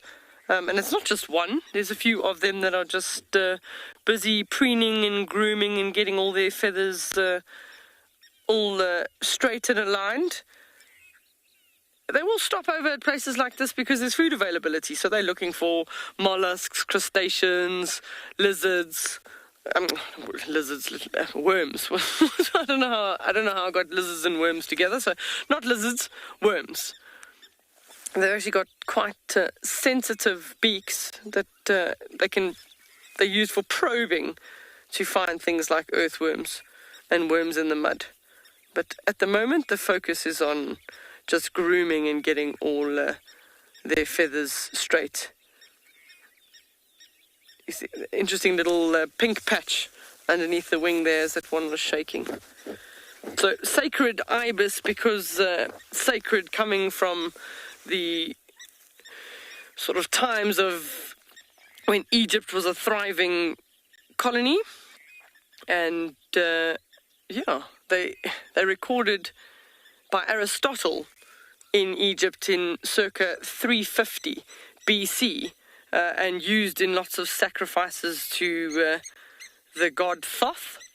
I hope I said that correctly. It's Thoth. Viewers can correct me. I'm not 100% certain that that's the correct pronunciation. And they actually had pilgrims that would sacrifice large volumes of these birds to the god, and to a point that they actually had breeding colonies in Egypt, which I find fascinating. And then towards the sort of 1850s, by that time they practically disappeared from Egypt totally. So clearly too many sacrifices. But now they're commonly found right throughout, certainly middle to southern Africa. And as a result of farming practices, dams, lots of agricultural areas, the population has thrived. So they do really, really well across Africa. Lolly's comment is that their feathers are so white. And interestingly enough, that's how you tell a juvenile from an adult, is that a juvenile is almost a dirty brown white, if that makes sense. But they haven't, they're not pure white.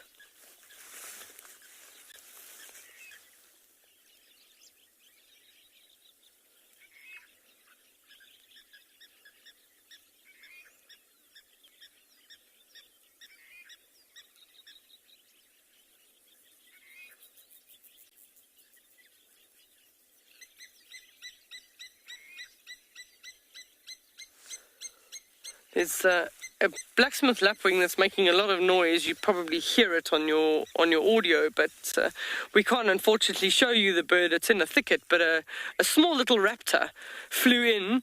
The Egyptian goose shouted at it, and it flew into the tree. And the blacksmith lapwing that also has two younger chicks around, but they're already big enough. I think they're too big for the raptor. But they're still having their say. So by announcing and keep flying over and shouting at the bird, they're almost saying, well, we see you, so don't bother coming close. And the Egyptian goose pair here, there's 9 goslings and 2 parents, so still doing quite well.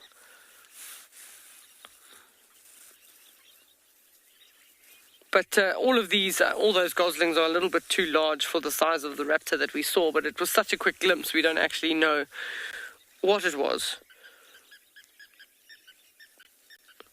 But sometimes the smaller raptors will be waiting for some of the seed-eating birds, the little finches, and that to come down to drink, and then they can grab that. We're going to send you to somebody that's got some weaver's nests.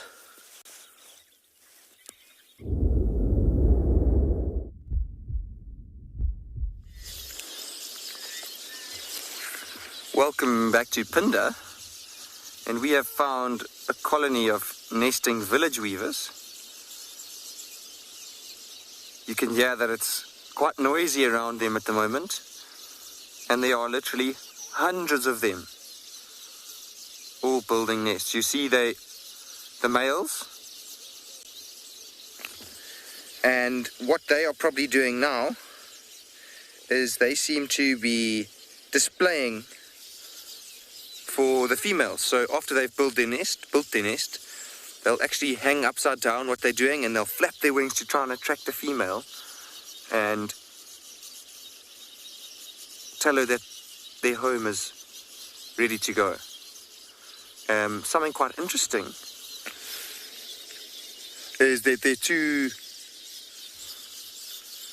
It looks like there's two different types of weavers here. So just by looking at the shapes of the nests, you'll see in shot now, there is the nest of a village weaver that's been built underneath another type of weaver's nest. I'm not sure exactly what type of weaver, but I'd hazard a guess that it's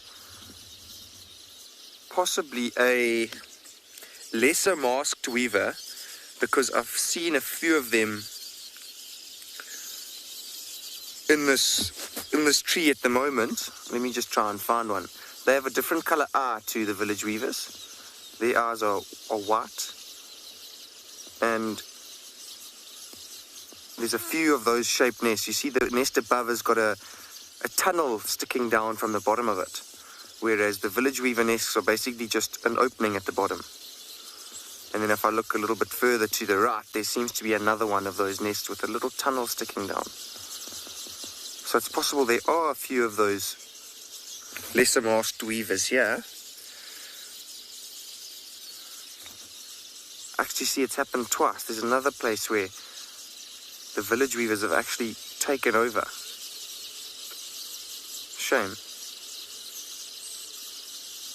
You can imagine it's quite a lot of hard work for weavers to build a nest like this. It's incredible that they're able to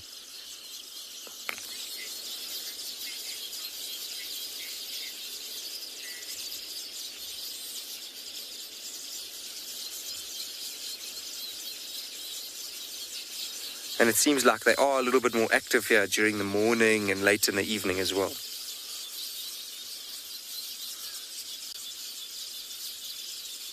And a lot of them are busy. You'll see some weavers leaving and coming back. And what they're doing, and often the ones that are moving are the ones that are still building their nest. So you can see now that there's a male village weaver. You see they start by constructing a ring, and then from that ring they actually create something for them to perch on, and then they'll keep going and fetching grass. It's incredible that they are able to actually weave grass through and create a beautiful little home in there. They even go and get sometimes some soft downy feathers, and they find soft things to put inside the nest for little hatchlings to grow up in. See, now it's flown away. Let's try and see if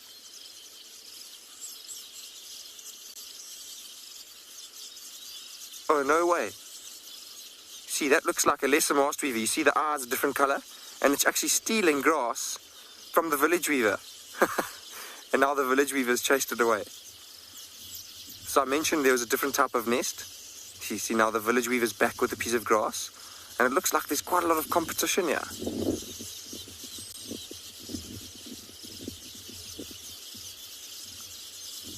Wow, that was incredible. Did you get that in shot?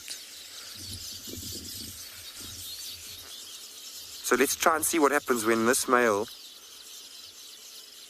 once he's weaved that grass into the nest, when he leaves, let's see if those lesser masked weavers move in and try and take it apart again.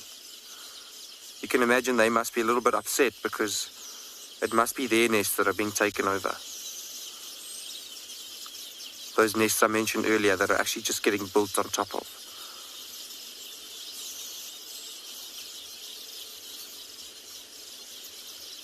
Wow, I can't believe that.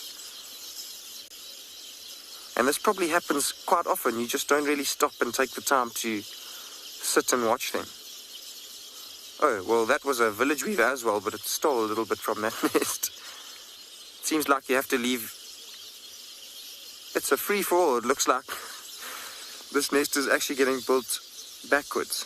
Every time he comes back and leaves, then the nearby weavers just take the grass that he's just gone and fetched.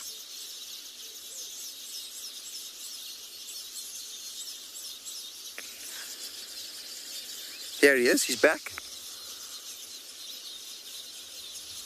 So it seems like he's not traveling far at all to get the grass. There's on just to the left of shot, there's some beautiful long grass that he seems to be going into. Looks like buffalo grass.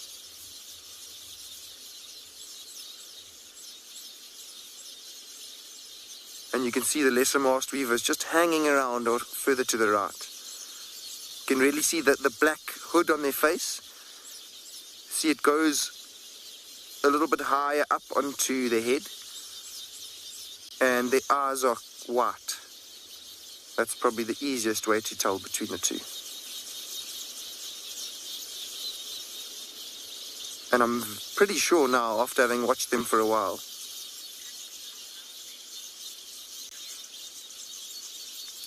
Laura Moore, yes, it is fantastic how they are able to weave like this. And it's fantastic that everybody is able to kind of watch this live and see what's going on out here every day.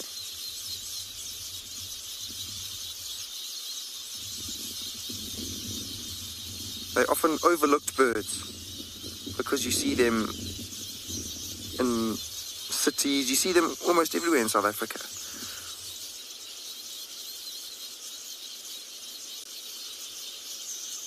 But extremely interesting. Wow, I can't believe this.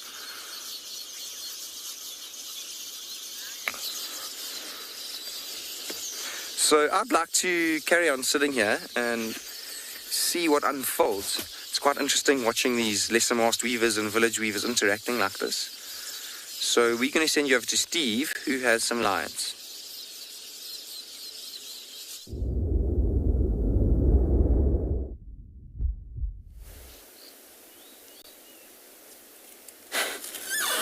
Welcome back, everybody. Well, our lions are on the move after hearing a pride of lions calling from the south.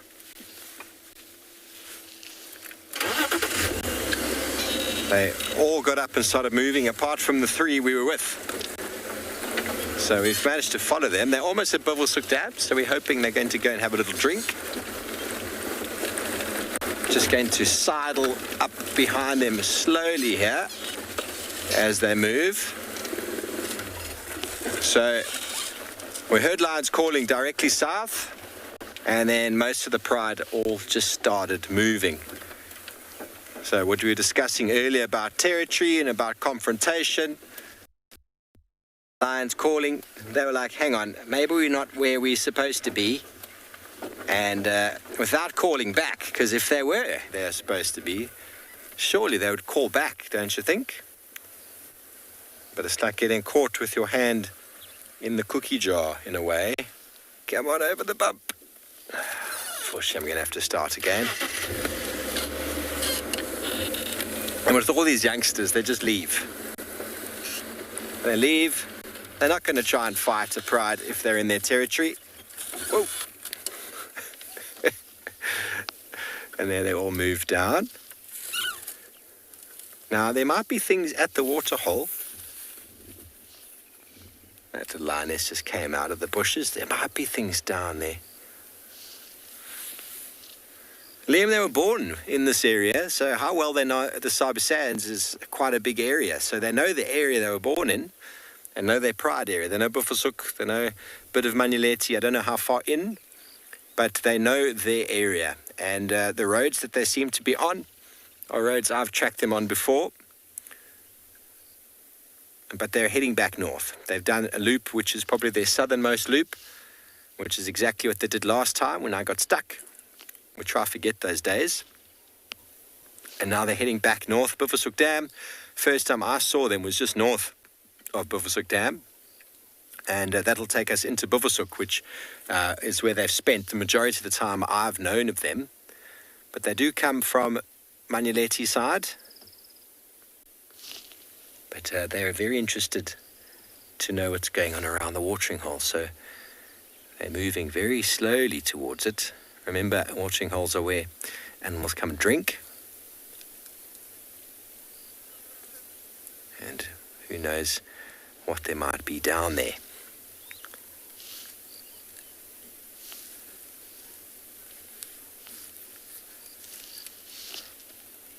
Vola, if the lion can't keep up on the day, it'll catch up a day later. it'll eventually catch up until eventually it can't. So the lions don't wait. They won't wait behind. They won't wait for cubs. They can't keep up after 4, 5 months, 6 months. They won't wait for them. And if there's an old individual who's injured, they'll walk, they'll hunt. That individual will find them eventually. Might take some time, but eventually the weakness or the lack of eating ends up completely killing the animal. But unfortunately, there's no love lost. They don't stand behind and wait for their fellows to catch up. No animals do that. You either keep up or you get left behind. It is unfortunately the way of the world. Okay, let's move it up a little bit more.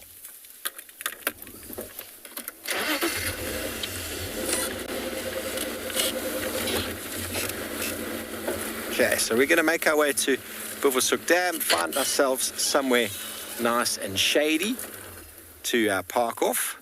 I'm going to have a coffee, and we'll see what the lions get up to.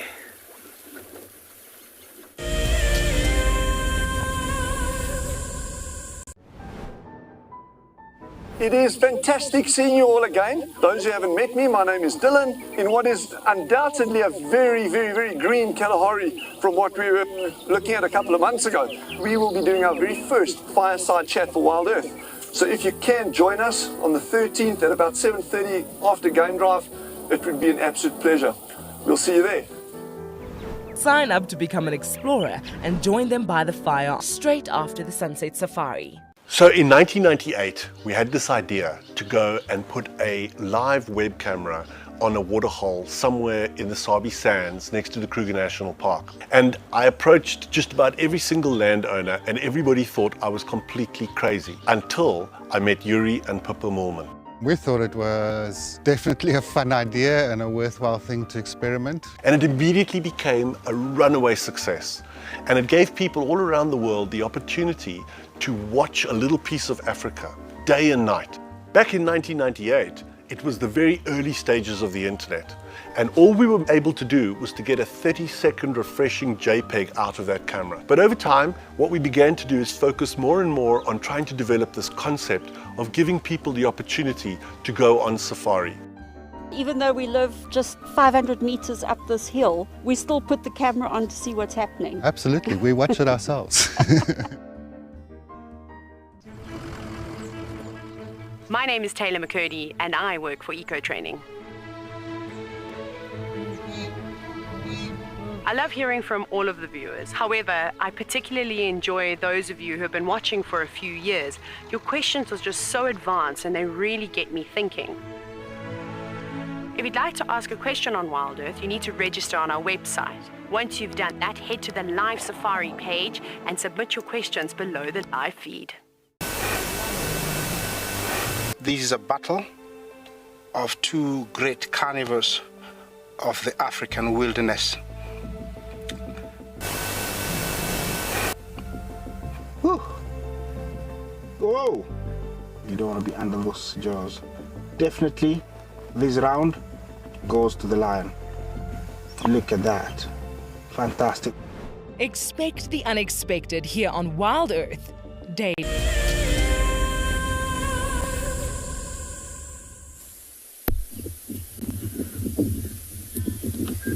Welcome back to andBeyond Ngala, everybody.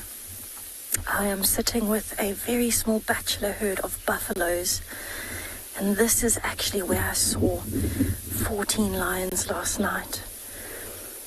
You can see them, they're actually all walking kind of towards the brush, going into the thickets because the wind is picking up. So they might be looking for some shelter. And all three of the buffaloes that we can see at the moment are very old. So I would think that these buffaloes are far out of the herds. They were maybe kicked out already 2 or 3 years ago from being too old to stay in the herd and reproduce. And these 3 bulls are just staying together for safety at this point. There's a lot of oxpeckers on them. There's a lot of flies as well. It's very hot without the wind.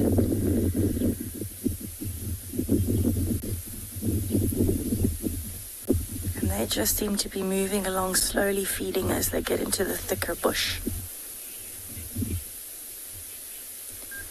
Henry, buffaloes will use their tails to try and keep the flies and ticks off of the sensitive areas. So they really are sensitive in the areas that have less hair, like underneath the tail, so around their bum. They have a lot of sensitive skin there, and so they're trying to keep the flies and the parasites off of that area around their tails. They might also use them to display body language, so if they curl their tail up, sometimes that means that they're quite alert or feeling a bit threatened. But majority of the time you'll see the tail is hanging down and sometimes swishing from side to side just like that to get rid of those flies and ticks in the long grass.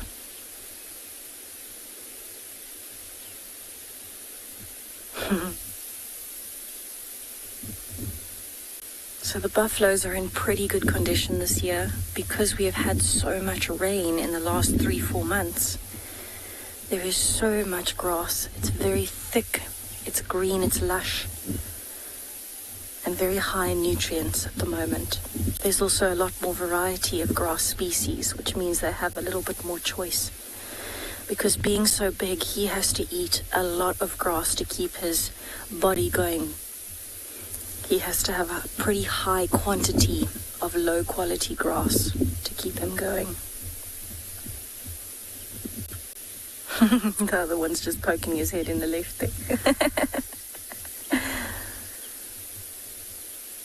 You can see they're quite old, not just by their condition, because they're actually in pretty good condition, but from the scarring on their bodies, but also from the size of the boss, that big lumpy section of horn on the top of his head. And as I say that, he turns his horns away. There you go.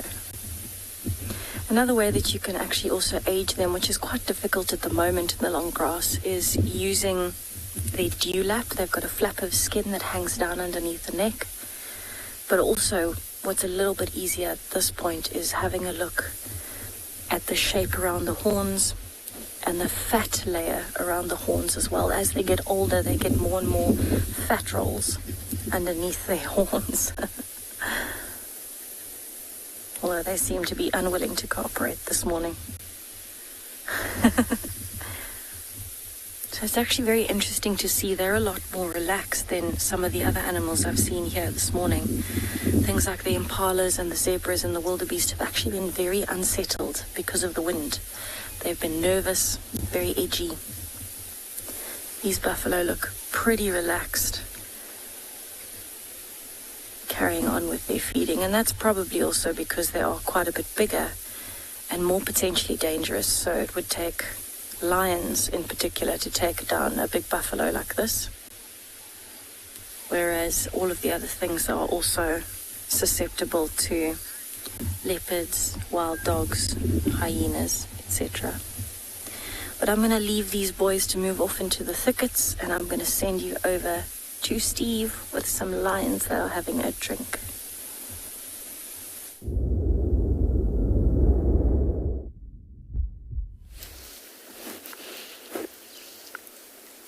Indeed, our lions have one by one come down to the watering hole for a drink, and they're still emerging out from the thickets at the back. Here's the youngster with the missing tail. She's having a thirst quench. It surprised me that they've walked all this way to drink. They're clearly hungry because there was water right there where they were. But it just goes to show everybody that when lions hear lions calling, they respond. I've seen it many times in the past, especially with prides with small numbers of youngsters. They hear a pride calling and they just move back in the opposite direction, which is generally into the direction of their preferred territory.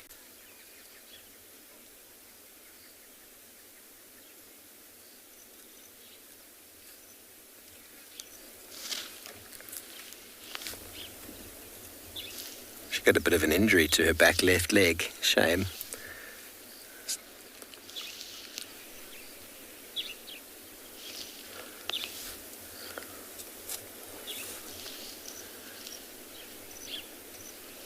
Beautiful scenes here. This one's very naughty, everybody. She's very naughty. She's the one who went for the ducks earlier. They're all going to squeeze themselves into the smallest amount of shade by this buffalo thorn. I think they were hoping to come across some large animals here. They might still, as it starts to warm up, as the day starts to get warmer, definitely have animals. Morgan, I'm not 100% sure, but Mati is water. And so Tala has probably got something to do with place of the water, or I'm not sure. Do you know what it means? Place? Tala. You know what Tala means? Place of, I don't know. But Mati is Shangaan for water. So it must have something to do with the water. But there's a camp in Bufusuk. Is it not peaceful waters? You reckon peaceful waters? Could be. You got some volume on you there, bless. Sorry, mate. Not sure. I have no doubt one of our viewers knows. Send through if you know what exactly Talamati means.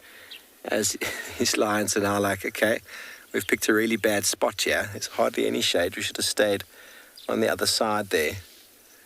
They're going to all start creeping into the shade. Smaller and smaller the gaps become.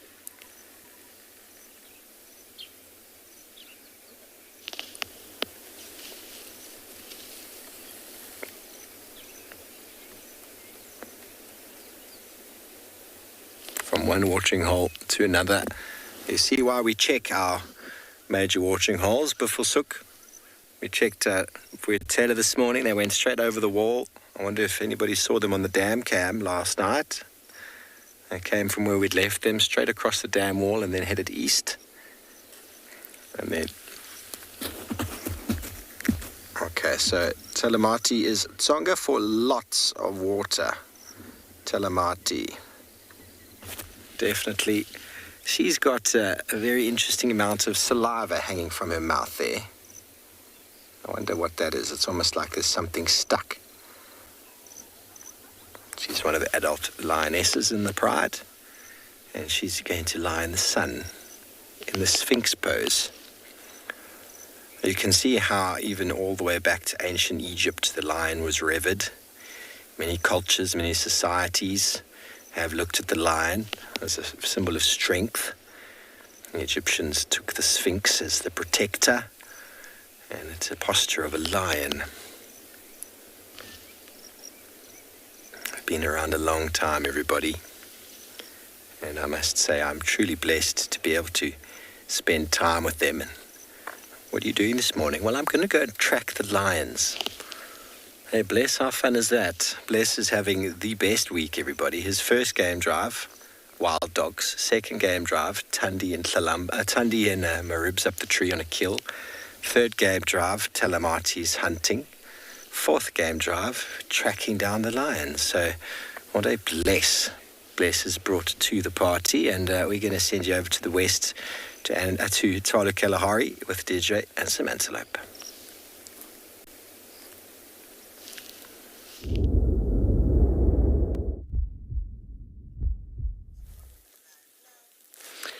So if you were a predator, this is pretty much where you'd want to be right now. There is a smorgasbord of animals here. We've got one eland bull, or more than one eland, but there's a lying down wildebeest, another eland, and then as Morgan pans, we've got a whole tasty morsel of springbok. There's another eland in the background. We did even have a gemsbok, but the gemsbok's disappeared out of shot. You can see another eland peeping out from the tree there. He's actually quite a big one. He's got a beautiful dark face. A nice big bull there. So the gemsbok's not in shot at the moment. And then we also have a little bit further forward in front of us, up on the top of the dunes, we've got some giraffe. So quite a lot of choice for animals this morning. There in the middle of the road, and there were a few actually, a nice group of giraffe. So lots of choice if you were a predator, but there doesn't seem to be any stress amongst the animals, so there certainly isn't a predator close by, because with that many pairs of eyes, they would definitely in this open clearing be seen. But that's showing you that there's something nice in the grass.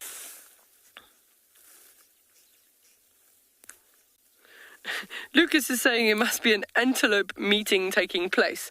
Absolutely.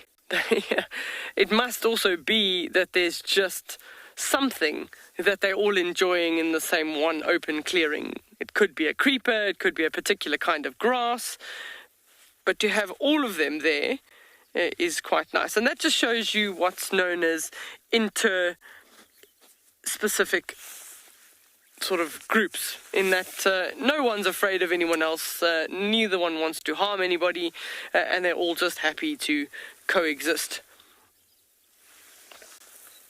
And they won't necessarily all be competing for exactly the same food source, but they will all benefit by having each other present in an area if there was a predator around.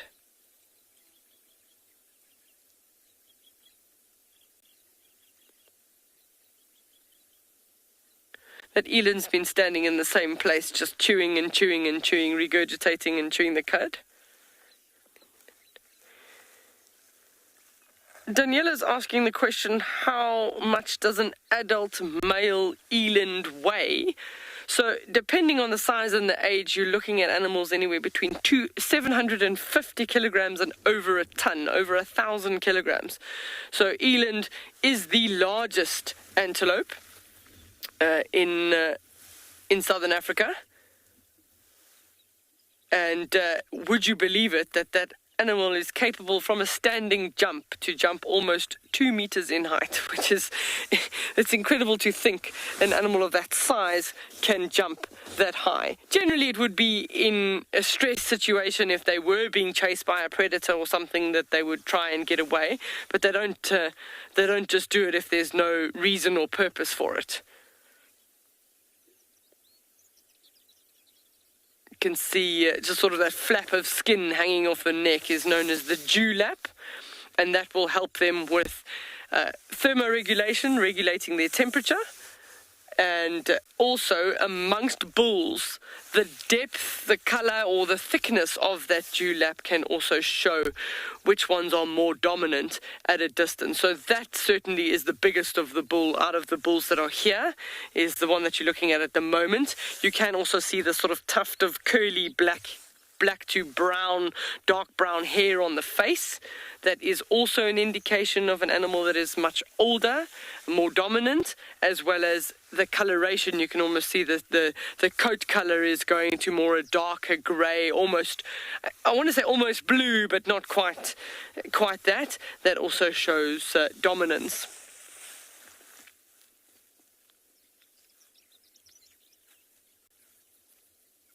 So you're going from something that weighs almost a ton to a springbok that weighs just over 23 kilograms. So we're gonna move on, and we will send you to Phinda at the waterhole.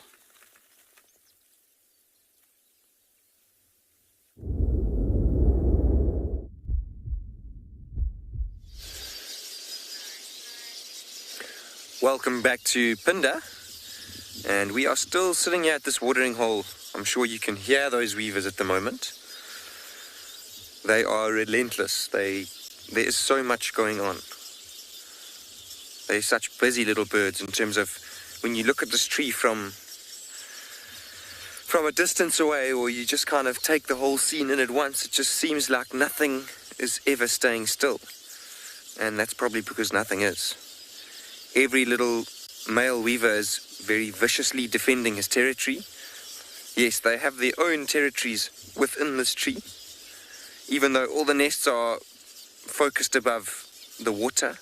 So it's only about a quarter, even less, of this whole tree is getting utilized by probably about 100 different weavers. Some of them are lesser mast weavers, less so than the village weavers. And I was talking about their little territories, so each male will defend the area around his nest or nests. And then they will display when a female comes close by. And that's probably why they want to defend their territory. They don't want competition when the female is coming to look at his nest. And I've seen it a few times now when you look closely, as soon as a female arrives in the area, they all go frantic. They're flapping their wings, they'll start chasing the other ones away. The reason being is male weavers will mate with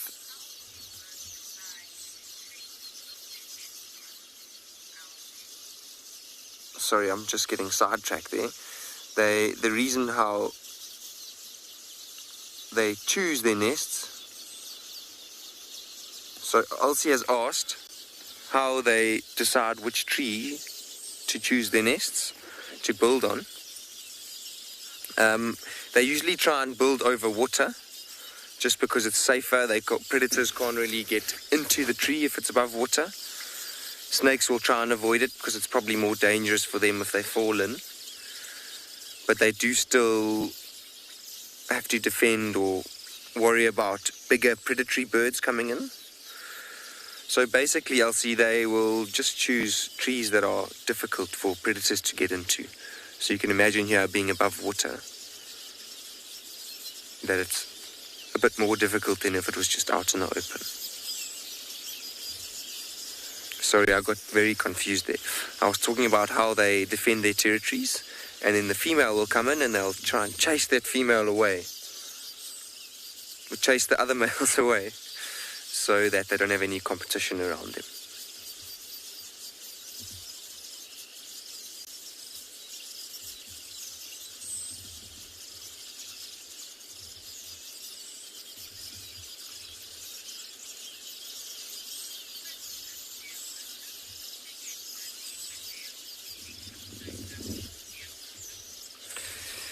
Dear Watcher, I don't think so. I think they're so used to doing this. And I mentioned the males, they have a few nests. They'll build 3 to 5 nests per season. So each male probably has about 2 or 3 nests here, possibly even more. And they'll spend about a day and a half weaving their nests. So imagine doing that 5-10 times every year. I don't think they get dizzy. They're probably just so used to it.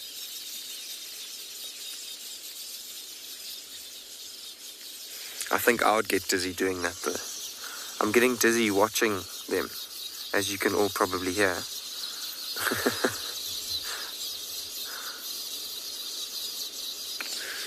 So at the moment, I think we're looking at the lesser mast weavers at the bottom. And I mentioned earlier, I wasn't sure what nest was above. Remember, we were talking about how the village weaver had built a nest below a different type of nest. And then I said, I think it's the lesser mast weavers because those were the birds that we were seeing in this tree. So just having spent time here, I've been able to watch them. And now it looks like I found a lot of those tunnel-shaped nests at the bottom of the tree. And you can see that the birds around there all have white eyes. And they are lesser mast weavers. So I presume they are that was a lesser mast weaver's nest up there as well. Obviously there's no weaver in there at the moment because the tunnel has been blocked off.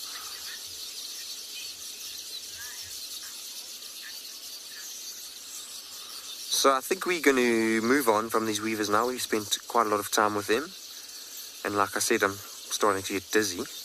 We're going to send you over to Steve, who has his lions.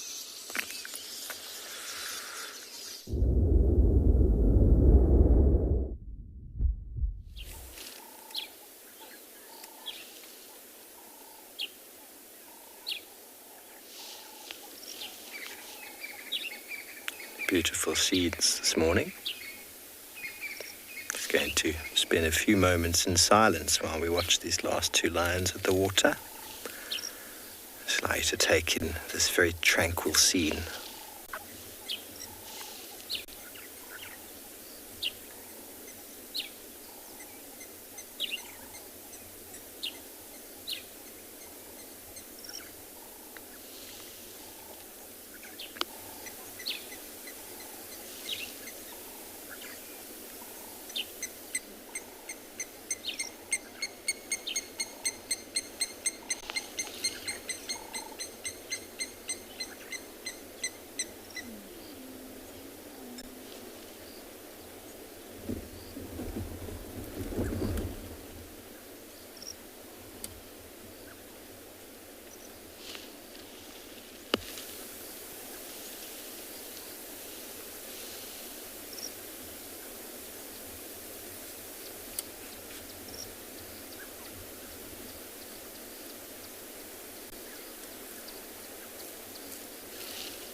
you go, girl. What a nice place for a lion camp out indeed. Well, I think this one's decided it's getting a bit hot in the shade, in the sun. Down in the drainage line there. Should be much more suitable. Oh, she wants to play with the dragonflies. The little banded groundlings.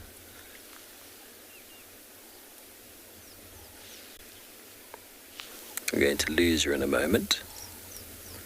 She looks at the water. Can I cross here? Oh, I'm going to drink there. Lions are so funny, everybody. She's got a whole watering hole here of water to drink on, and she's drinking on the muddy overflow. Oh, very funny.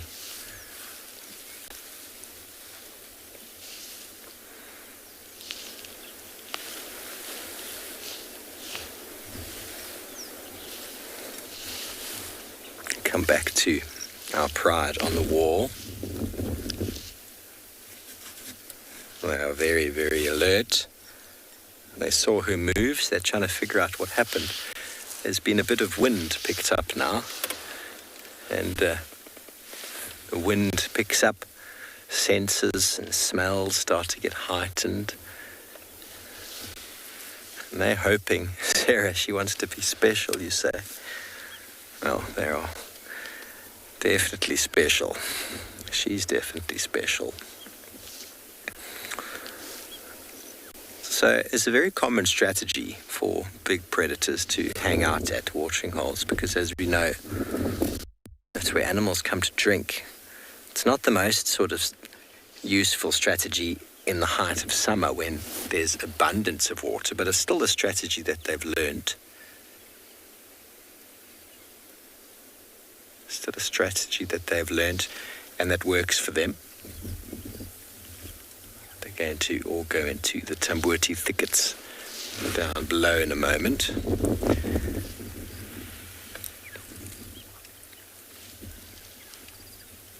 The shade of the trees is going to be nice and cool down there, and I'm pretty sure they're going to be there all day. One by one, they're going to all get up and move. And by being there in the shade, they're also close enough to the water to pounce on unsuspecting prey.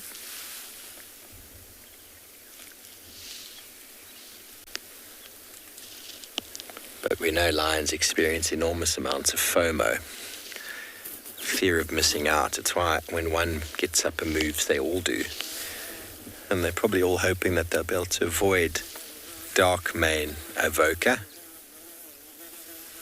which is not possible because he's going to track them down because they leave behind a very particular scent.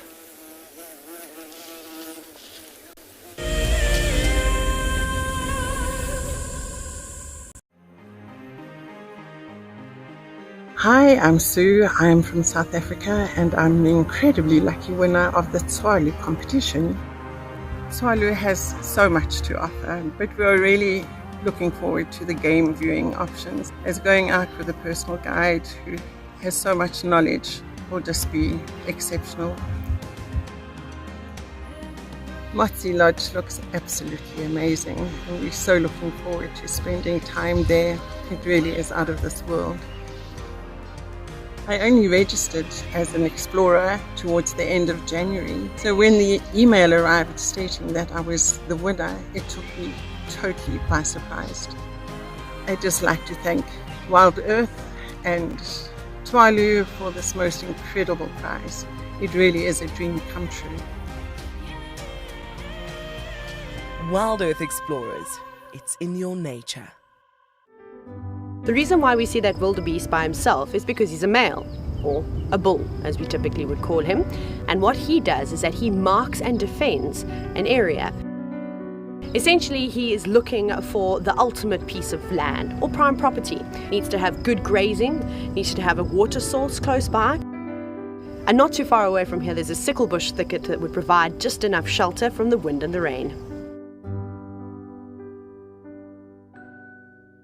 My name is Lauren and I'm currently working in Djuma Private Game Reserve here in South Africa. I I love answering your questions during the live safaris. It's my favorite part. It feels like you're on the vehicle with me, and I'm able to teach you exactly what you want to know. If you want to ask a question on WildEarth, then you need to register on our website. Once registered, you must go to the live safari page and ask your question below the live feed. Looks like it's a very difficult climb because every time it tries to climb, the ground is breaking, so it slides down. But it's the only one. Look at that. That is the call of desperation with a cub. It's like, what are you doing, mommy? Oops! Oof! Expect the unexpected here on WildEarth daily.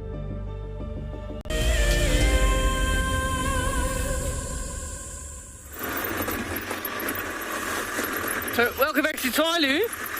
We've just had a fantastic update from the trackers. They've been working hard on that mother and three since yesterday afternoon in the really, really tall grass. And they have managed to find her this morning. So she's still quite away from where we are. We're hoping to get to the area before the end of show. So hence the reason we're clocking along a little bit faster than normal, because we are still trying to get there. And ironically, she's actually not very far from where we did our sort of dune reveal yesterday. We drove up the dune and we popped out at the top and we said she's somewhere in there. She's actually literally almost there. So she's moved not that far overnight, but fortunately the trackers had managed to find fresh tracks after the rain, and were able to, the two of them, work together to find her. So the conditions at the moment are definitely very challenging for a tracker when you've got this sort of four grass ground cover. This is one of our little 5-star junctions. We've just got to go a little bit slower to make sure that the aerial makes it through between the trees. Yeah, there we go. And then we can carry on going. So we sort of heading a little bit further to the north. It's going to take us a little bit of time to get there, but hopefully by the end of show we'll be able to get her on camera for you. That's our only update this morning, but we've been seeing very good general game at Tswalu this morning. So the rain has certainly brought out some of the animals.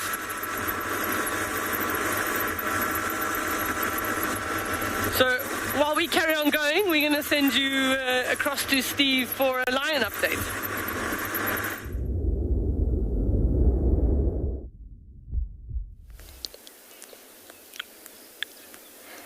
Well done, good luck. I hope you find your cheetah. In contrast, the sun has pushed all of our lions into the shade. So as we watch this last young boy get ready to disappear into the thickets, we'll give you our last view. One more on the way down. One young lioness going to join her brother before they disappear into the shade of the tambutis, and I'm almost certain they'll be there for the remainder of the day.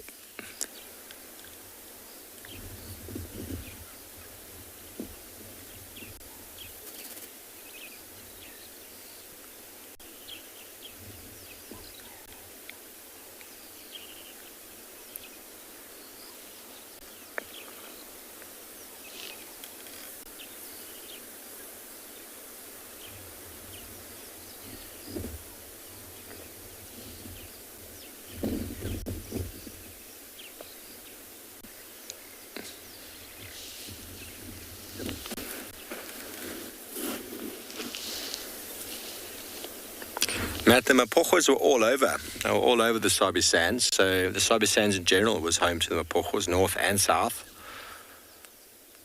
So they were a formidable coalition many years ago that originated up in the north here and then moved south.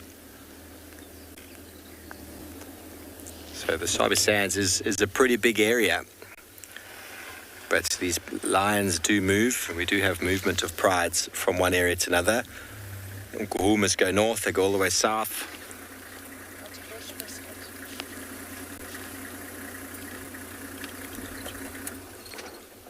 We are joined in the sighting, of course. Everybody wants to see the lions as they slowly start to disappear into the thickets.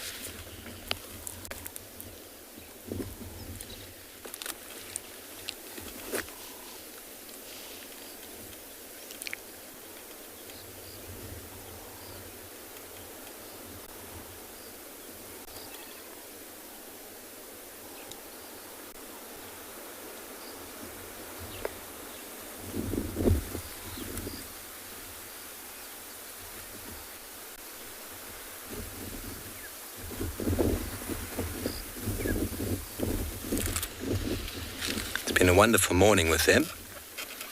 Seen a fair amount of movement.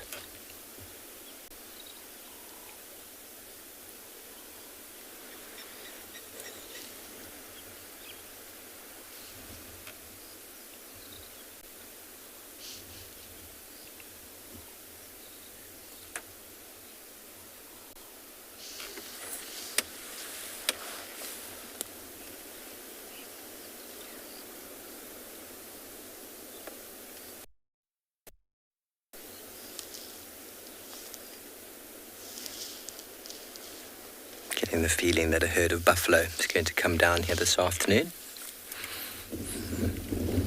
That would be something. The herds are moving, and we are far enough north for the herds to come in from the Kruger.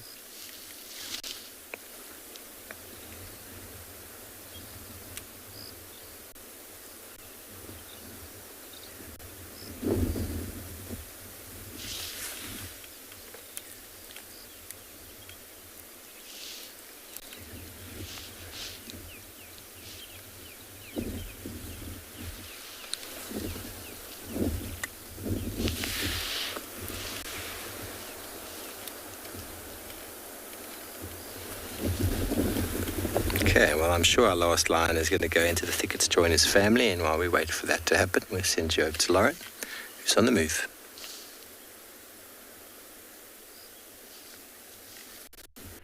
Oh, no. I am on the move, yes. We had Langa for you, I'm afraid. Sabi's daughter, but it just wasn't possible to get her on camera. So that's what I've been up to.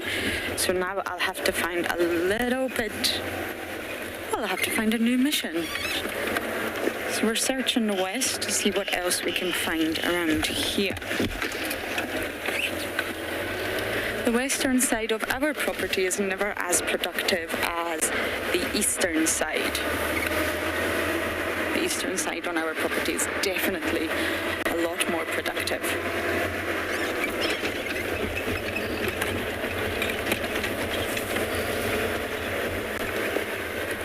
There's less water holes on the east. Of course, in the summer, water holes will fill up, puddles will fill up, little pans will fill up.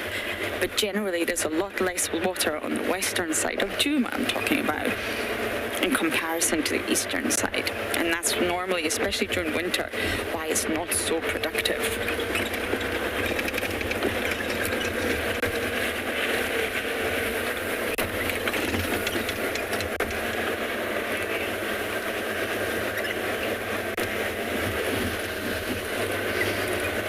I'm not sure if this question is a joke, but Kyla, elephants move. They move a lot.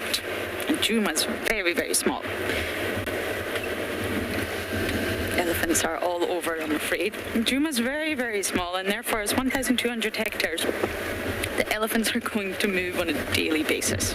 They're very water dependent, but you will find them all over. There's definitely no specific part of Djuma that you find more elephants.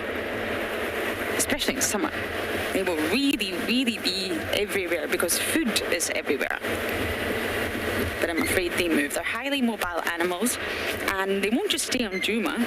There's not sort of Djuma elephants. They will roam. As long as there's not a fence, they will roam in search of food and water. They'll cross over to the west, onto Simbambili, Arathusa. They'll go down south into Little Gowrie, Chitwa, even further south. They'll go east, Torchwood, north, Buffelshoek, even into the Mankuleti. So there's no particular area on Djuma that you will find elephants all over. I mean, they do like fresh water, clean water, so they will prefer certain water holes, but they just go from area to area feeding and drinking. But Djuma's really, really small. Luckily now we have so much more traverse, which was such a delight, but generally speaking, Djuma's not that big. Animals will come and will go. We see boundary lines. We've actually just been driving on a boundary line to get to Langa. But of course the animals do not. So they will always cross. Their boundary lines, more, well, territorial animals at least, come in the form of odour fences and chemical signals. Not what we see as boundary lines, which is really just a road. So the elephants absolutely will move. It's funny, in Djuma, sometimes we have periods where elephants are everywhere. And then we have periods where there's just not a single elephant to be seen. Luckily now there are elephants around. We had a few earlier. And of course it's not a stressful time to be an elephant. Everything is plentiful. From delicious grass to water, nothing right now is in short supply.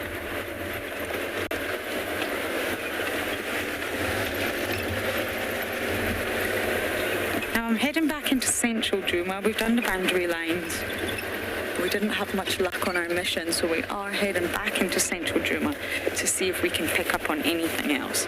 I did check the hyena den first thing this morning, as I'm sure many of you guessed I would, but it wasn't active. We saw one adult leave, but just the bum. We didn't get an ID of exactly who it was.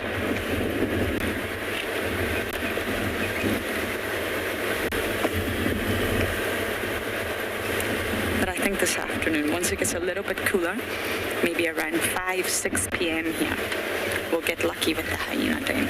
I really hope so.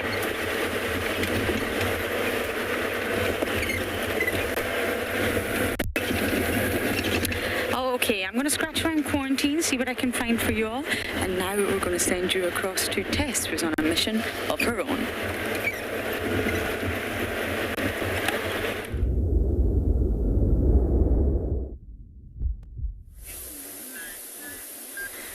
Welcome back to andBeyond and Ngala, everybody. So I am actually sitting with a beautiful golden orb spider, it's actually built its web across the road. It's a fairly small one, but because it's actually built it over the road, it's very easy to see the spider compared to everything else. And actually there's a little one that is actually further up the web, which I think might be the male. But what's also interesting about this is I've actually just noticed there is a crab on the road right next to me. So I'm actually going to try and reverse and see if we can get a shot of the crab in the road. And this is pretty unusual for Ngala because obviously we don't often have crabs. We don't often have water. So let's see if I can get the picture of this crab in for you. Can you see it, Owen? So there is a crab sitting in the road. Oh my goodness. There, it's starting to move. It's walking sideways. It's got one bigger pincer, which is the right-hand one. The left-hand one is quite small. And it's moving its way back into the bushes. How crazy is this? It's actually moving quite fast. So that's probably... Oh, the butterfly just flew straight past. That's probably only the second or third crab I have ever seen here at andBeyond and Ngala. That is absolutely stunning. I'm actually freaking out a little bit because we don't see crabs here. And it was pretty big. Compared to the size of my hand, it was at least 3/4 of the size of my hand. That, the way it's fluttering, looks similar to an African monarch butterfly, but we will have to see. And there's actually also a beautiful golden web. So there's this golden orb in the road in front of me, but there is a web to showing all of the gold in the web. And I really want you to see this because in the sun, it is the most stunning champagne color.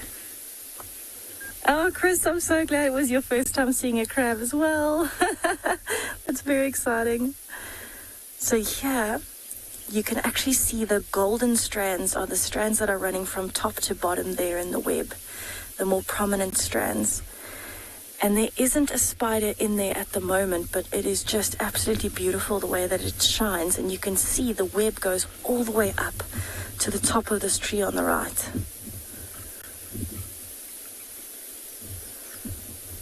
There you can see that gold reflecting. It's almost like a champagne color. And interestingly enough, I actually drove through one earlier by accident and a piece of the gold, or the golden part of the web, stuck on my hand. And even when I took the web off, I've actually still got the gold stuck on my hand. So it is a very, very sticky substance. but absolutely beautiful how intricate it is. And I actually found a piece of the gold as well on one of the branches of a tree. Oh, there's some spiders. It's very small, maybe 2 males, and then the one at the top right, maybe the female. A little bit bigger, but you can see especially that top left strand is very gold and very thick. Kendra, no, these spiders are not poisonous. There's also a difference between poisonous and venomous. So if something is poisonous, you would have to eat it in order to die. If something is venomous, it would have to bite you in order for you to be affected.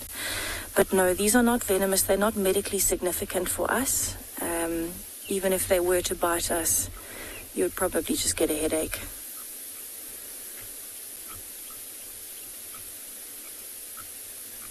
Absolutely stunning. Especially with that light now, you can see all of the golden strands are quite a bit thicker than the normal web strand. And that's where the name golden orb web spider comes from, is this beautiful gold strand that they thread into the web. Oh wow, they're both going towards the center there. You can see how strong the wind is. Look at how that web is blowing.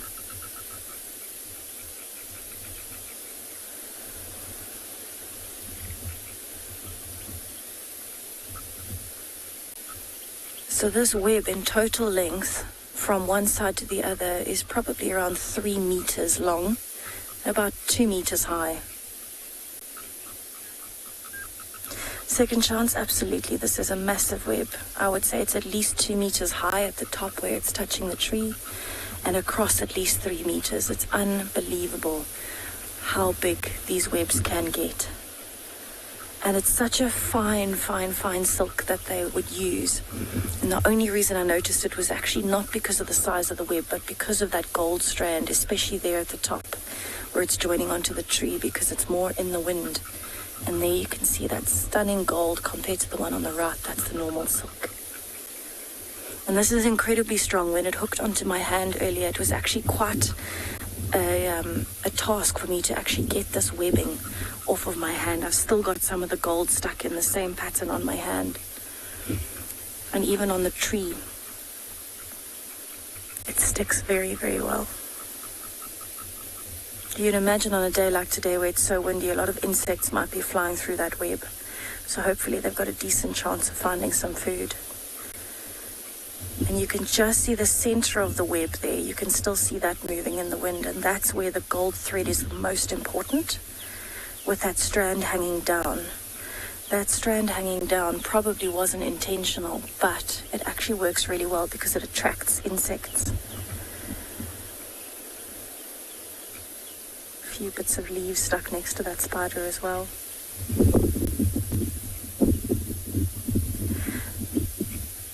We would think it would be quite hard to maintain balance in such strong wind, but I suppose for them, being so small and being attached to the thing that's moving, it might be a bit easier.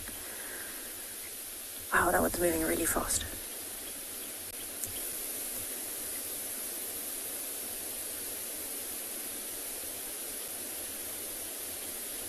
Spiders from a distance are fascinating. Emphasis on from a distance. I'm a little bit terrified of them when they're on me.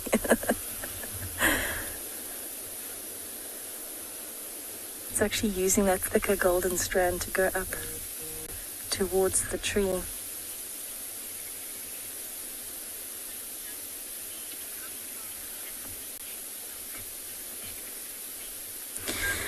Lee, so they would be able to create a web like this pretty quickly, because oftentimes a web this size would actually be strewn over the roads, and we know that if we've driven through that road and there's been a web there, by the next day there's another one. So they can pretty much build one of these overnight if they work consistently. I think if humans had to construct something this amazing, it might take us quite a bit longer. But for them, it's natural, and so it takes them probably a few hours to create.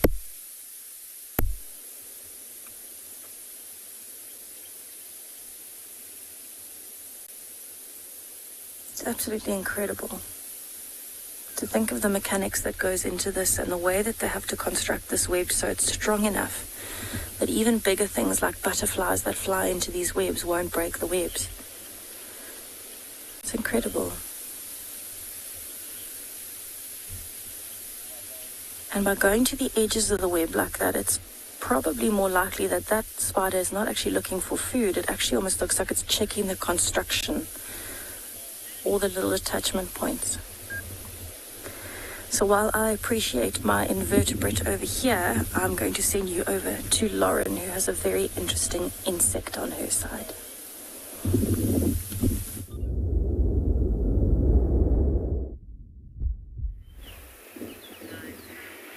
Everyone, I have found what I have been looking for so long. Yes! This is my happy dance. I've been looking for this for a very long time, everyone, and I've finally found it. That's my happy dance. Now, Lance, I'm going to point it to you, and then I'll move out the way so I'm not in the frame. Down here, there's a thing sitting on this leaf, and it looks like an additional leaf, but it's not. Have you got it?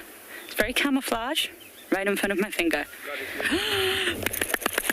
Okay, I'm not allowed to squeal, everyone. Squealing is not cool, but it's a flower mantis, everyone. I've been looking for this for so long. Now, of course, it's blowing in the wind, which is not ideal for Lance and any cameraman, but I'm so happy. Look at this. This is a type of praying mantis called the flower mantis, and of course it blends right into, well, the flowers. And I have been wanting to see one of these for so long. Basically, this is a form of aggressive mimicry. Why is it aggressive? Well, it's a form of camouflage this mantis is obviously taking on, and they lure. Their patterns, their coloration blends in with the plant that they are on, and they sit tight to lure in the prey. And this is why it's called aggressive mimicry. You're tricking the prey. You're bringing the prey, which will be other insects that come maybe thinking you're the flower, or come to a flower nearby, and of course you're going to ambush them as soon as your prey has climbed onto the plant, and bam, the prey is gone. And with flower mantids, the males are about half the size of the females. Similar to spiders, the golden orb-web spider, I think Tess was just showing you. I haven't found one of them yet. Females are always larger, but for different reasons.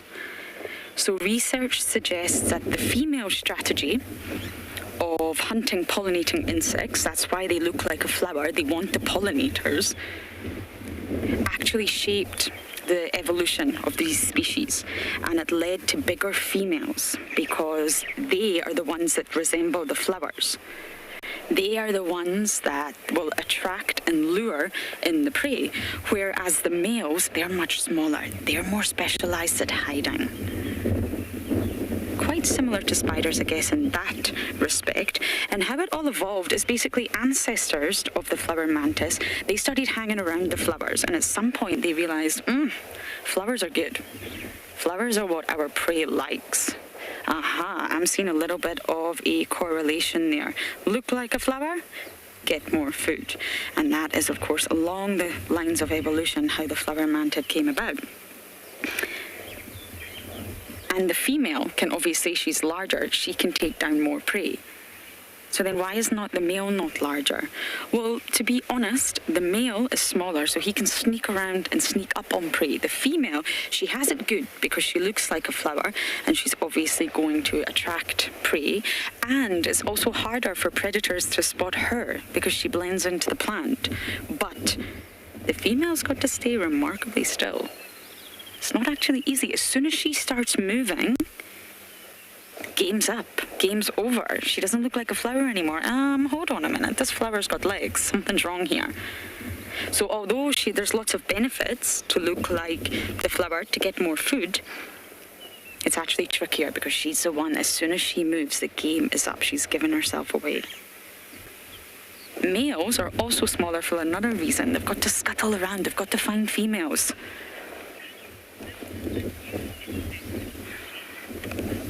Sir, 50, good to hear from you. And I'm glad it's a new insect for you, and I have been going on and on, a bit like a broken record. I can feel Davi's eye roll right now as I say it, looking for these insects, and I don't know how I spotted it. I was a little bit sad about Langa, and then here we have it. Now, it's not easy. The wind is blowing, of course, so it's making this very, very tricky. Poor lads. But still, you're getting the idea. So males also need to find the females. So to be larger, it's going to be a lot more work to scuttle around and find the females. And that's exactly why sexual selection has it that the females are much larger and the males are much, much smaller. And generally within the phylum Arthropoda, females are larger than males, and that's because they are the ones that have to hold eggs. So the larger you are, the more eggs you can hold. And the males are generally smaller because they need to be a lot more agile to move around and, well, court the females. But in this example with this insect, the flower mantid, the larger female has evolved from their predatory success. They've been so successful at getting prey by resembling a flower that that's why they have evolved to be larger. And the evolution is so interesting. Once you actually understand the true evolution and the true lineage of any species, you can actually gain a really unique perspective into how evolution worked for them and how things have changed over time. Oh, I am just overjoyed. I hope you all enjoyed my dancing with a small swollen face. I've never done that before.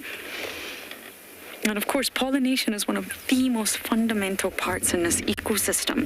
The process where pollen is transferred from the anther of one flower and to the stigma. It's key, and there's lots of pollinators, from giraffes to bats to butterflies to moths to small bees.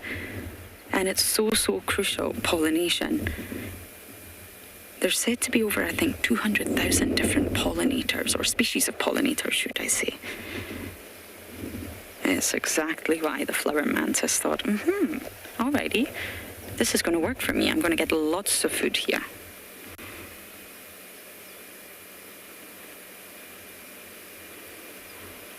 And lots of flowers will actually try their hardest to attract insects because they need to be pollinated.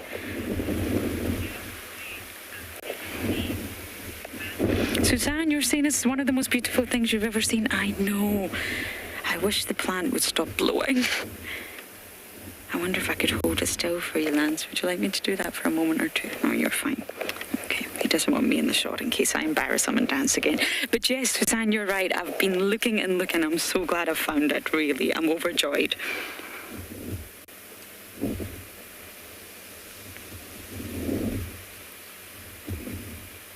Many orchids will use a sort of conventional lures to attract insects. Nectar, yummy, yummy nectar, or fragrant perfumes, or colourful blooms. But there's lots of devious methods as well. There's something called pseudocopulation, and this is known as a very devious fertilization strategy to gain exclusive pollination. The mirror orchid actually mimics both the appearance and the sex pheromone, the female sex pheromone of a particular wasp. So that means a male wasp is obviously going to be drawn to the orchid, the mirror orchid scent, thinking it's a female wasp. And he does try to mate with the flower, which is a little bit sad. And of course, it's not going to work. It's not going to be very, very successful. But for his efforts, he's at least going to gain a pollen sac to the head. And then he's going to continue to move. He's going to be tricked and tricked and tricked to all these orchids, thinking it's a female, and along the way he's pollinating them. But don't worry, he will eventually get lucky, and he will eventually find a female. But he puts a lot of work into mating with flowers. It's rather sad. And there's another orchid that actually mimics the smell of a frightened bee.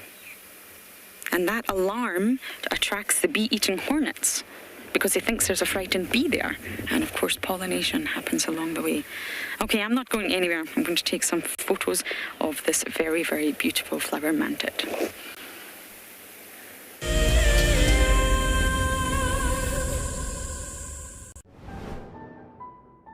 It is fantastic seeing you all again. Those who haven't met me, my name is Dylan, in what is undoubtedly a very, very, very green Kalahari from what we were looking at a couple of months ago. We will be doing our very first fireside chat for WildEarth. So if you can join us on the 13th at about 7:30 after game drive, it would be an absolute pleasure.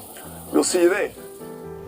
Sign up to become an explorer and join them by the fire straight after the sunset safari. Our bodies are made up of about 60% water, which means that in a very short space of time, you can dehydrate completely. A relatively efficient way of collecting water early in the morning is to take an absorbent material like a sock and to walk through the grass, absorbing the condensed dewdrops on the grass. Once the material is saturated, you can then squeeze it out into a container, or you can suck it out directly into your mouth.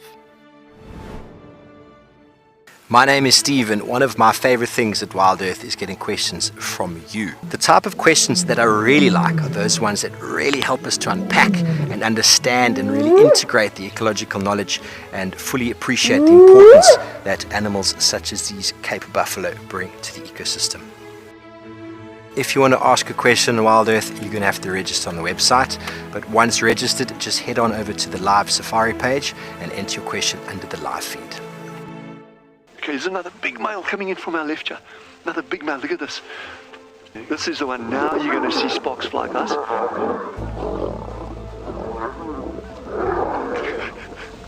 Guys, it doesn't get better than this, eh? Yes, unbelievable. Africa, I love you, eh?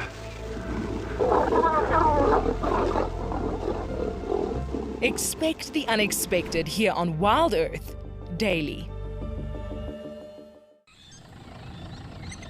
My favorite animal is a leopard, purely because I just think they are just the epitome of feline grace and power, and the way they can move about in any environment and remain hidden until they want to be seen, I just find incredibly intoxicating, and they're amazingly beautiful.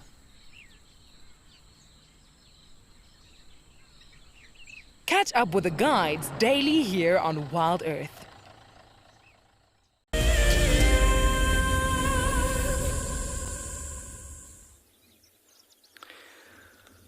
Oh boy, are we glad to be able to show you Mum and Three. Morgan and I drove past them twice. They literally just under a blackthorn thicket in the shade, and we were really struggling to find them, and we were panicking that we wouldn't get them on air for you, but we finally found them.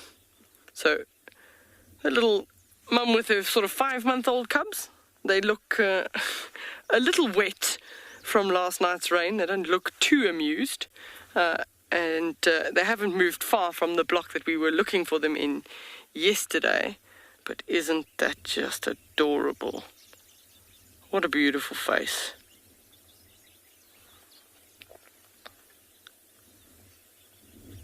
So she has been lying there with the three of them since we got here. Molly is saying, yay, awesome sighting. You have no idea. We are very relieved. Coming off-road into a block and you don't know exactly 100% where they are, and you're trying to follow one sort of two-track that suddenly just disappeared. We were winging it for a bit, and yeah, after having driven past it twice, I just glanced over the shoulder, and luckily one of the cubs stood up, because had the cub not stood up, the one that's standing now, we wouldn't have seen them at all, because she's flattened below the grass, and it would have we probably would have driven past them another time. You can see from a distance how they just blend in and completely camouflage in their environment. So she may or may not have eaten last night. I can't see anything. It doesn't look as if she's eaten. It would have been quite challenging for them last night because the rain pretty much came in just after we finished show, and rained throughout most of the night. So I doubt that. I think she just found shelter and lay down. I mean, even the cubs themselves still look a little bit wet on the hair on their shoulders. So they'll just dry out. And then maybe she'll take them hunting this afternoon. when I say takes them hunting, they actually go with her wherever she hunts. And if she sees something, she tells them to stand by, and they wait at a little thicket. And then she'll move forward and try and hunt the prey. And then if she's successful, she'll call them towards her, and then they'll be able to eat.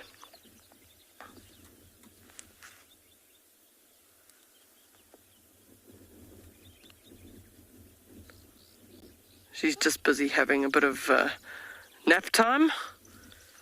It's going to start getting warmer now. It's certainly increasing in temperature as we sit here.